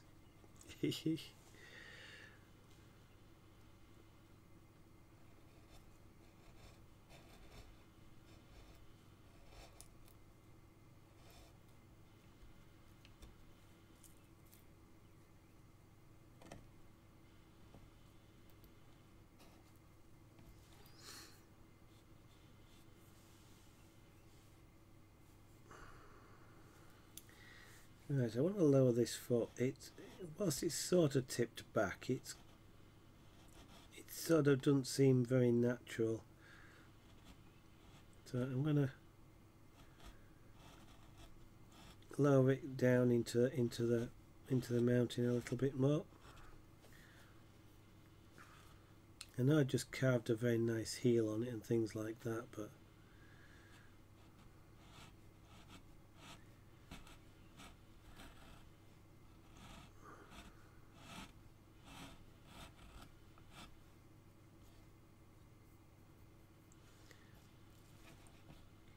it actually strikes me as being a little bit short, but kind of expecting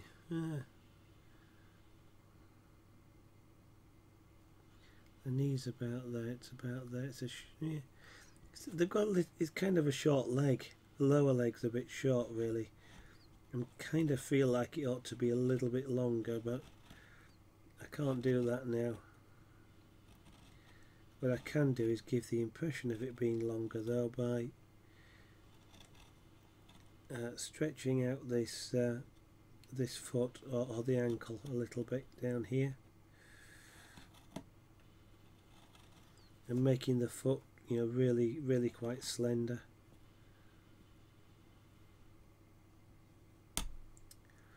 Oops, that wasn't very good.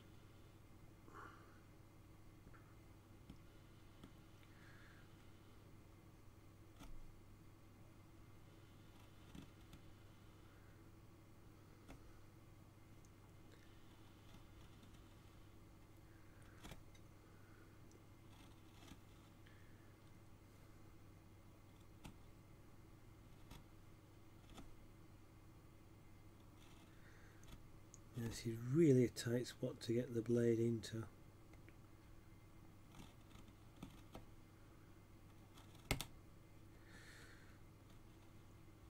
And things like that there, where the chisel actually jumped because I'm using it at too sharp an angle, isn't good. That's when you can actually break off the sharp edge of the chisel. In fact, what I should do at this point really is change to something like using this knife. Now, excuse me, I'm going to be right in the view, but I can't really see. I can't carve from the other direction here because of the wood grain.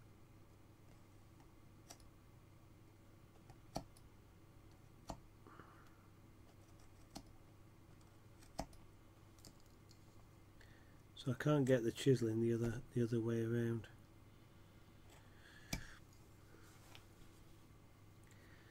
I don't think the knife will do it either.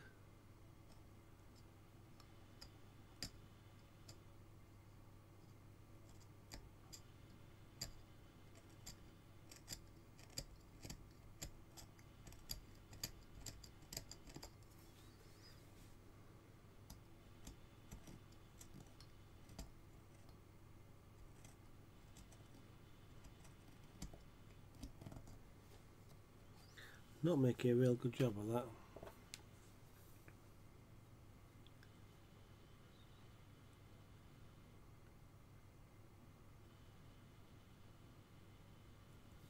Yeah, okay.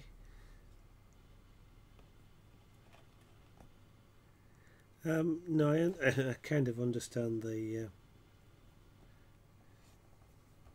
issue, Bubbles.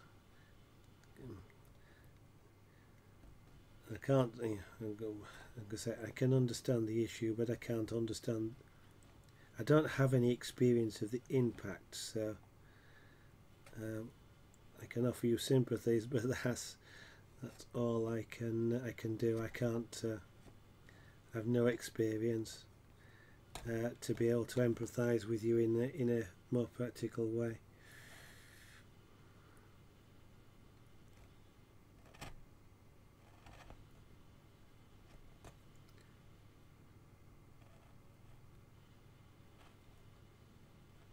Actually, let me use a big wide actually no, I'll use a rounded gouge. Since I'm trying to cut a curve, let me use a curved chisel.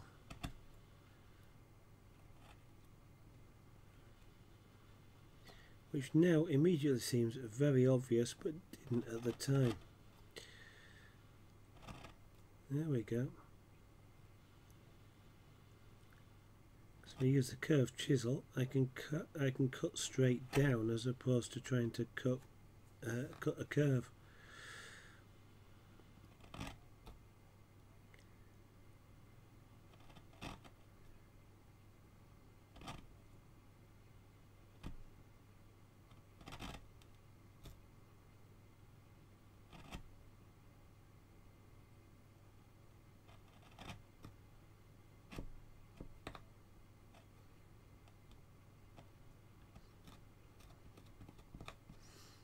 we got, and I've now got a nice slender foot. Do it using the right tool and the job's a lot easier.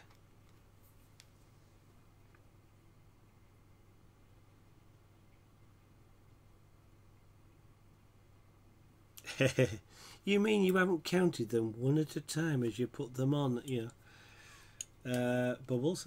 I mean, I know that probably would have made you drop off on stream after about 30 minutes of counting them. 1, 2, 3. I always find it amazing, actually. I mean, those grids, that if I remember rightly, they're 30 by 30, aren't they? So there's 900 rings on a full grid. But it kind of, I don't know, it's almost a mind-boggling thing. You know, there's 30 beads, 900 beads, 30 beads across, and that doesn't sound a lot. Well, there's 30 beads up, and that doesn't sound a lot. But when you fill it, there's 900. And suddenly, how you got from 30 to 900 just doesn't seem to enter the consciousness, and it's an interesting. Why did I get that chisel? Just interesting how your mind just skitters around certain numbers. Why did I pick up this chisel? I have absolutely no idea.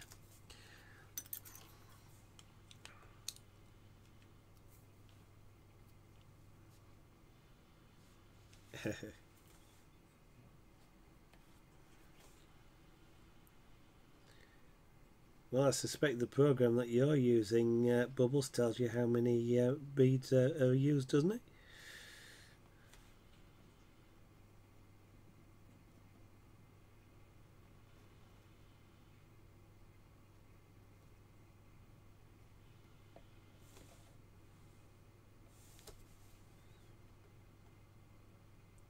Actually, I'm kind of, the thought just crossed my mind that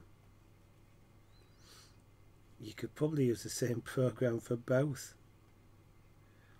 Chainmail, stuff like that, as well as beads.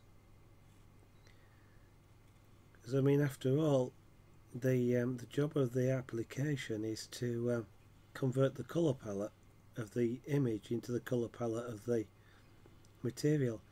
Now, what I can't actually remember is whether that which of the various programs allow you to define your own colour palette. Because if you could do that, AD, you could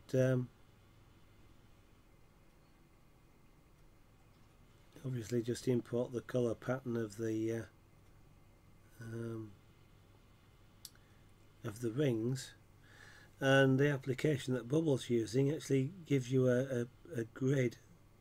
I think you're using it on an iPad, aren't you, Bubbles? But some of the applications will print out an actual grid, rather than as your application does, AD, which just gives you the number of rings and gives you a text output rather than a graphical output.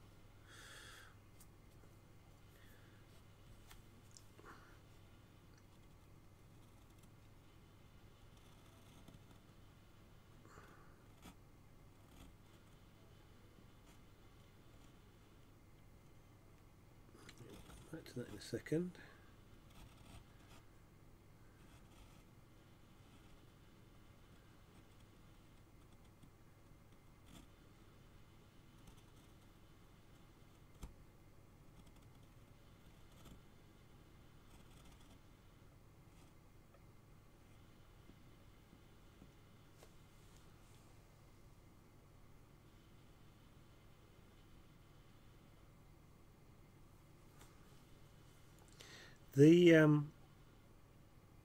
The real problem you're gonna come across, AD, is the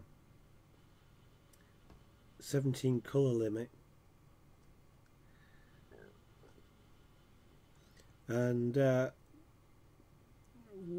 finding a landscape that still looks reasonable when cut down to 17 colours, and obviously with the pixel resolution problems. I used to do quite a bit of cross stitch pattern design, if you like, purposely using a limited subset of the threads, because a lot of the conversion programs would do do a really nice job if you said, okay, you've got 2,000 stitches by 15,000 stitches, and you can and with that sort of pixel density, as long as you stood about 300 feet away, it would look okay.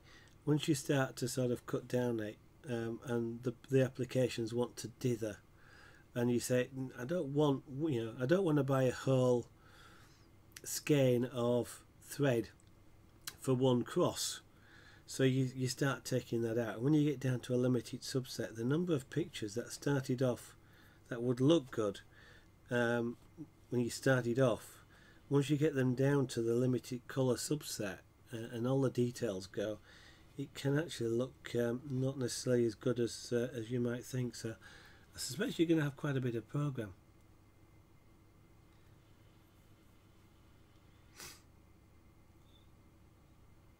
Yeah, I mean, I think the reason I was kind of thinking about the one that Bubbles uses, or even some of the cross stitch ones, is because it's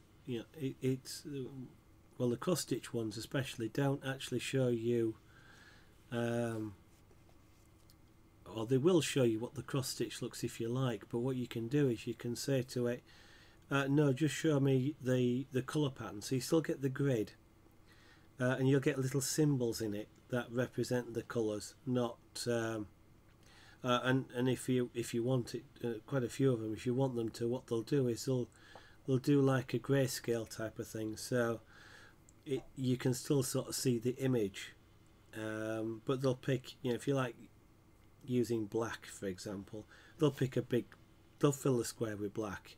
But if you're picking, I don't know, a pale pink, they may put a dot in the middle, and if it's somewhere like an orange, you'll get maybe an ampersand or something like that. So you get sort of a grayscale representation, but you actually still get something recognisable in terms of squares with a symbol in the middle telling you what colour to use. Now this foot actually now looks a lot better to me now that I've brought it further down into the image. I'm just going to round this heel off a little bit.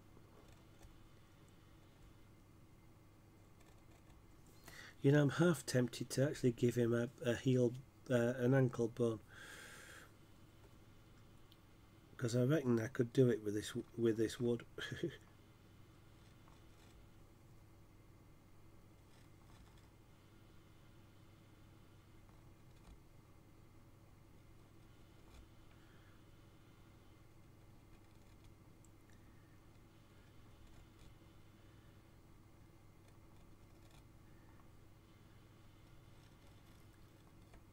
Oh, blimey, time flies.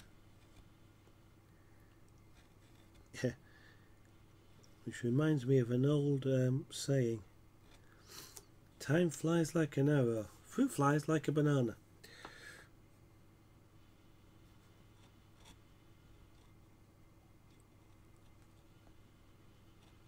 It's just a nonsense saying, but it's also one of the ones that computers trying to understand English have to be able to pick out the different meaning between those two half sentences.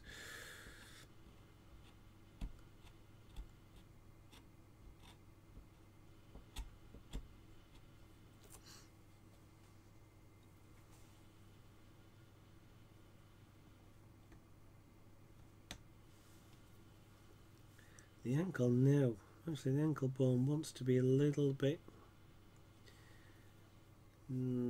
thinner, I think.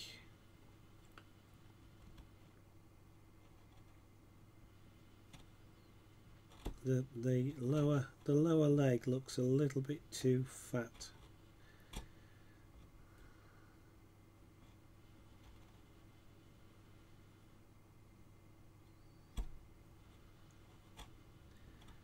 Now I know the leg is quite severely twisted really, because the foot's at 90 degrees to the leg.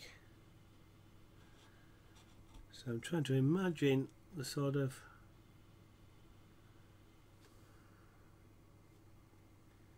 that side, and it's going to twist like that. Yeah.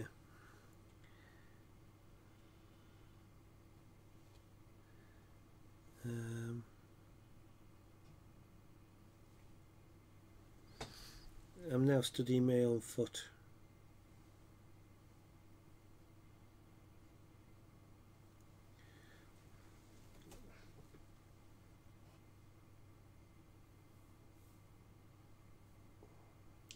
Okay, so the whole twist is when you do that, is really right down at the bottom of your foot. The upper leg and the sort of thigh, lower thigh, well, whatever, this area here, the lower leg, doesn't actually twist a great deal.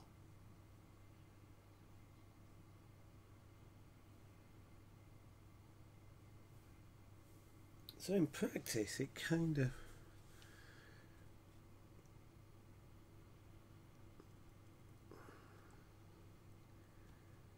interesting.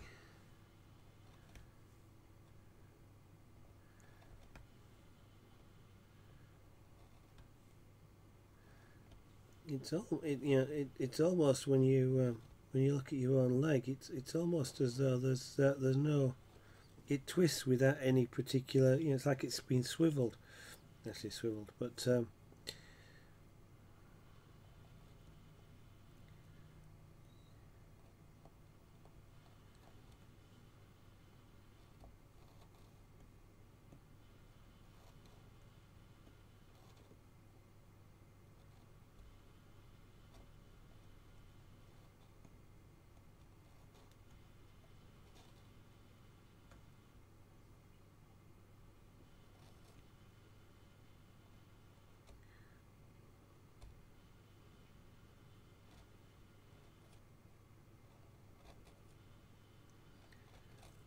right, I'm fiddling around with little tiny details here, but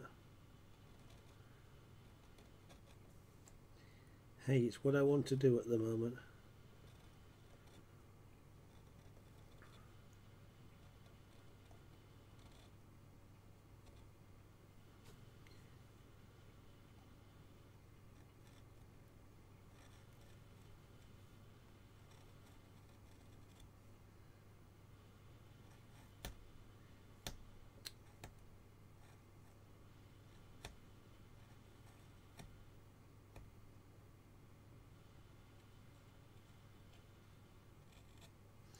I'm not 100% happy with that leg, but I'm going to leave it for now.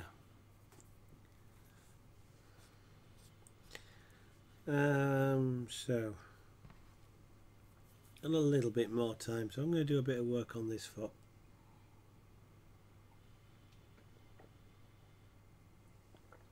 Now of course this foot means that one's going to look somewhat similar.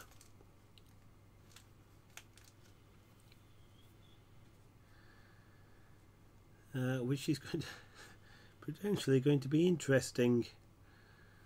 So obviously the foot here is a heck of a lot too fat compared to this one, so we're going to have to get rid of quite a bit of the loose material, sorry, waste material. And I'm betting I've got to carve this way. Let's see if I can do it this way to start with.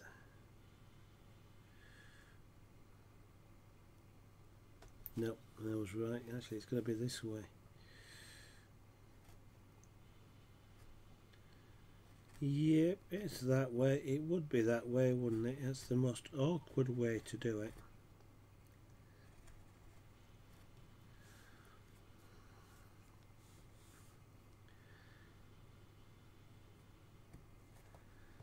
I knew Murphy had to come in here somewhere.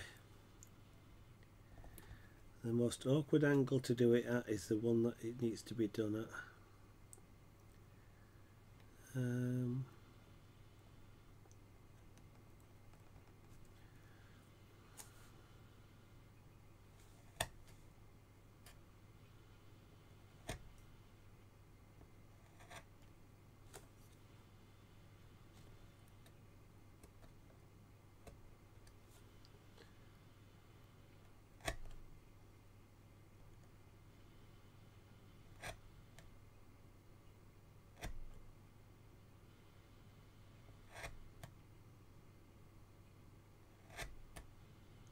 So what I'm doing here is nibbling away at it vertically, but just taking fine slices, because then the fine slices will break off at the bottom by themselves, because as I mentioned before, this wood isn't tremendously strong in small areas.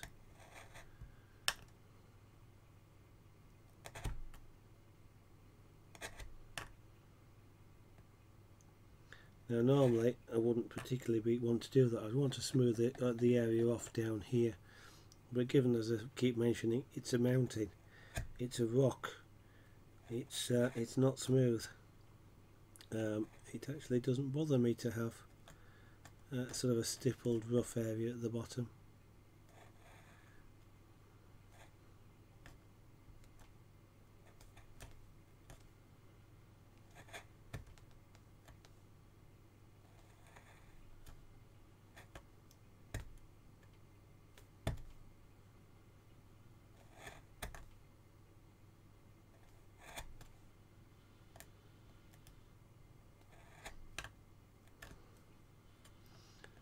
Okay, now the foot actually does want to be thinner again than that.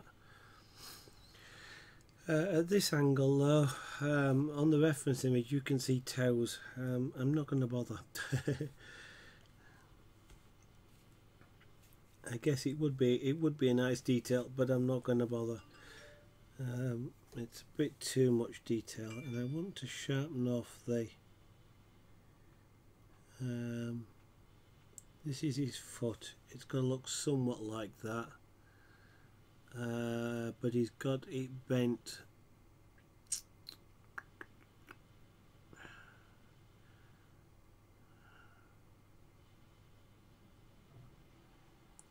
He's got it bent in a different way, so that's kind of like the heel, which is quite a delicate heel. So let's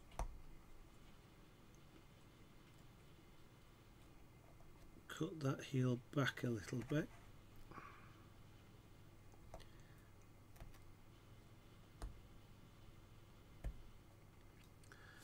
And now switch to using one of the other chisels.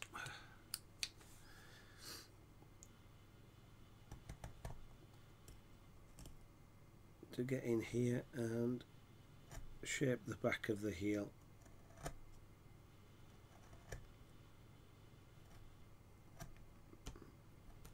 There we go.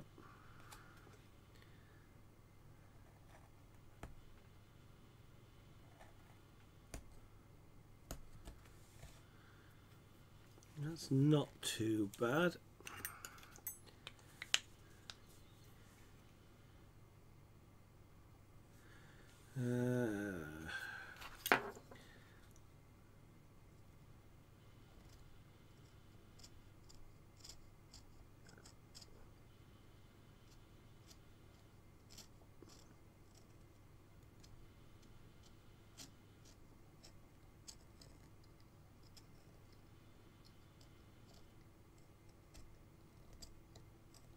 Sorry, my hand's in the way.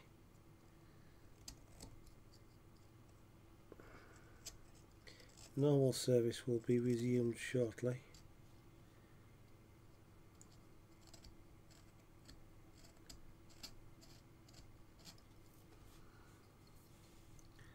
Ow.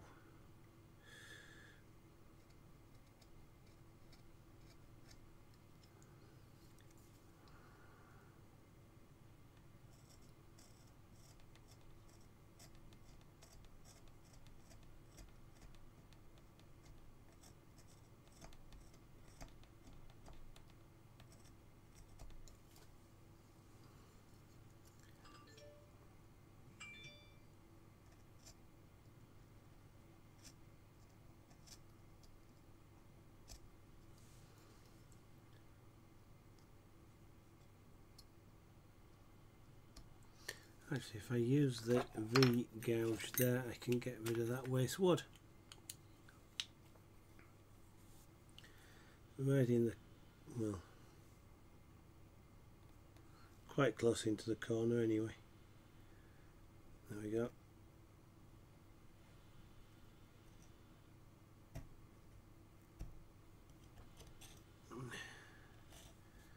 Right, now that should now allow me to shape that foot, that leg a little bit better.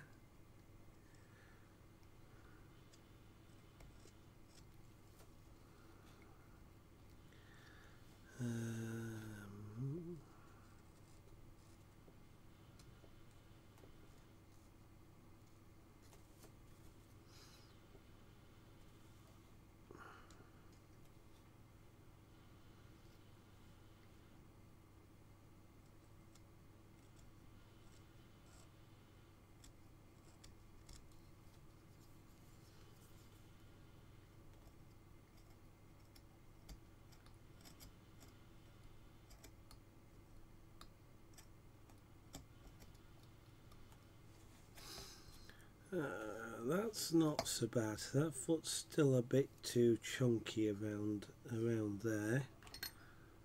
I need that to be a bit thinner. But the heel doesn't look so bad now. So let's just shape, see if we can shape some of the underneath of the foot.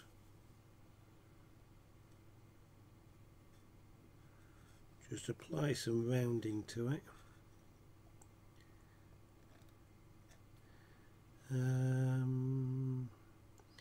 What I'd do is tilt that down a little bit, I think, so we'll cut that away down there.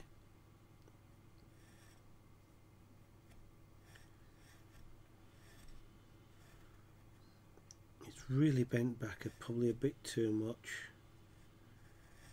It looks like it would be painful if it was a human with their foot bent back that much.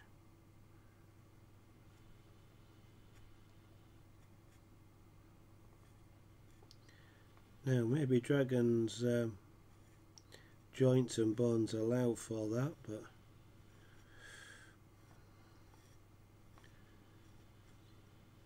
quite often actually in art forms of alien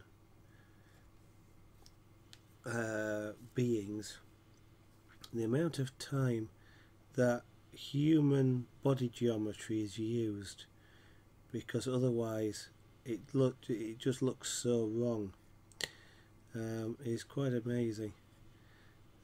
Even in things like films and things like that, people kind of expect them to have similar body movement, you know, joints, etc. And in fact, of course, some films exploit that by, you know, I don't know, bending an arm in the opposite direction, for example. And when they do that, it quite often just throws the audience so much that they just see the whatever it is as so completely alien. Yeah, it just throws the whole mindset.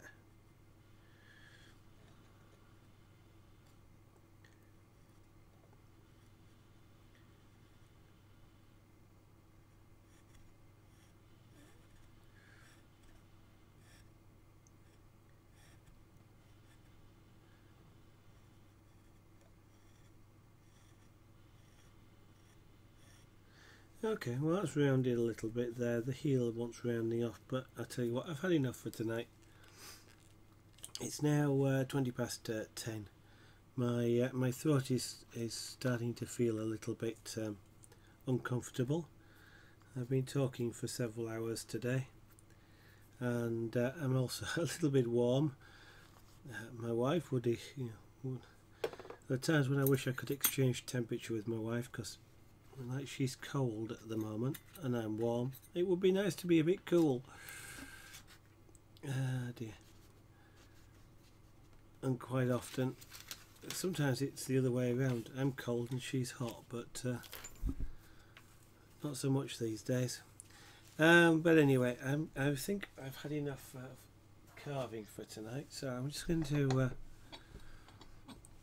clear the piece of shavings, and then I will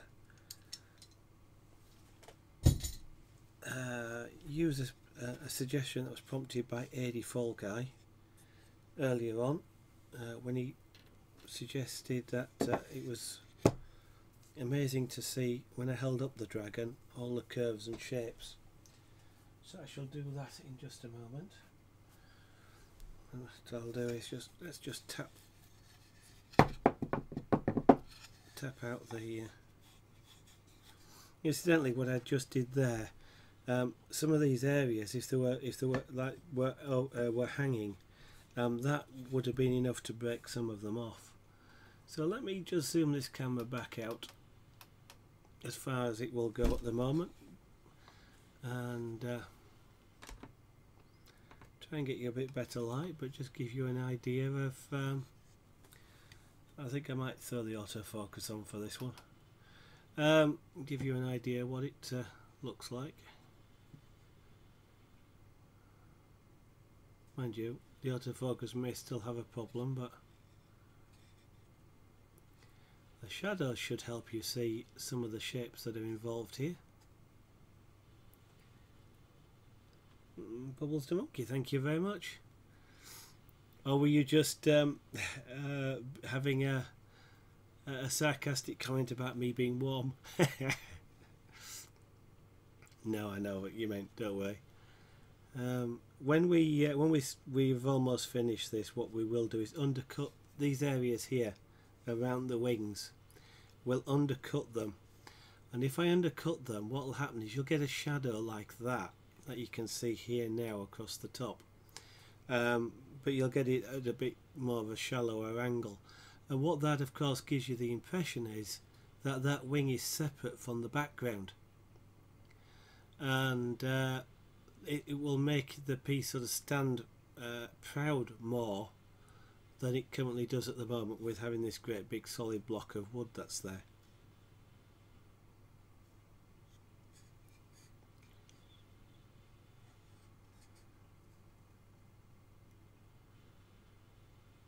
I'm quite proud of that. I mean, it's the largest piece I've done so far in terms of detail. I have done a larger piece, which was just two hearts in the centre, well, slightly off to one side, into overlapping hearts, with a ribbon around the outside, which was a curved ribbon, so it sort of twisted and turned as it created a loop around. But relatively speaking, that's quite an open and not very complex piece.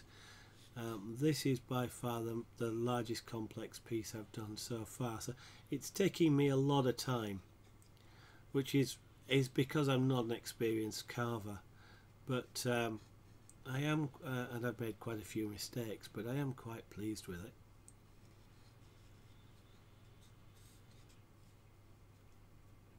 It has been suggested that I apply either paint or pyrography to this afterwards. Pyrography might be a good idea, because I can apply like slight shadows and things with it, but I'm not sure I particularly want to paint it. Could do, I suppose, but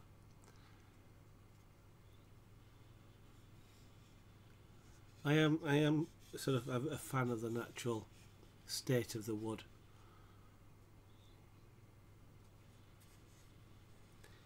Anyway, there we go. That's the fashion show for tonight. Oh dear. Hopefully I'll get rid of some more of my cold overnight, and I'll be a little bit more myself tomorrow. And my throat will hopefully stand up a little bit more to talking tomorrow. I am hoping I'll be on in the afternoon, tomorrow afternoon, hopefully from about 2 PM. Got some more jewellery stuff to do, or to just play about with trying. I kind of would like to try and do something like a full Persian, even if it's only a sample length, just to have a play with it. So, or maybe even go as far as do a half Persian. I don't know. we'll have some fun either way, I think. So if anybody wanted to see me do that, that will be in about, this is where maths comes in, 12, 13, 14, 15, about 16 hours, 15 and a half, 16 hours time. But if anybody wants to see me do some more of this carving, that will be tomorrow night, 2000 hours British summertime, 1900 hours GMT, or about 2.5 hours ago, but tomorrow, if you see what I mean. If you want to follow Twitter, Twitch should of course tell you, but if it doesn't, there's also Twitter. You can follow me on Twitter. I'm at Zeraganart, and there's a tweet goes out when I go live as well. But other than that, I want to thank those of you that have been around for the stream. A silver ring. It has been quite good fun, and it's always nice to have people to chat to. So I want to say thank you for that, and I hope to see you on some future streams. What I'll do is, since I'm in the UK and it's 10:30 at night, I shall wish you all a good night and hope to see you later.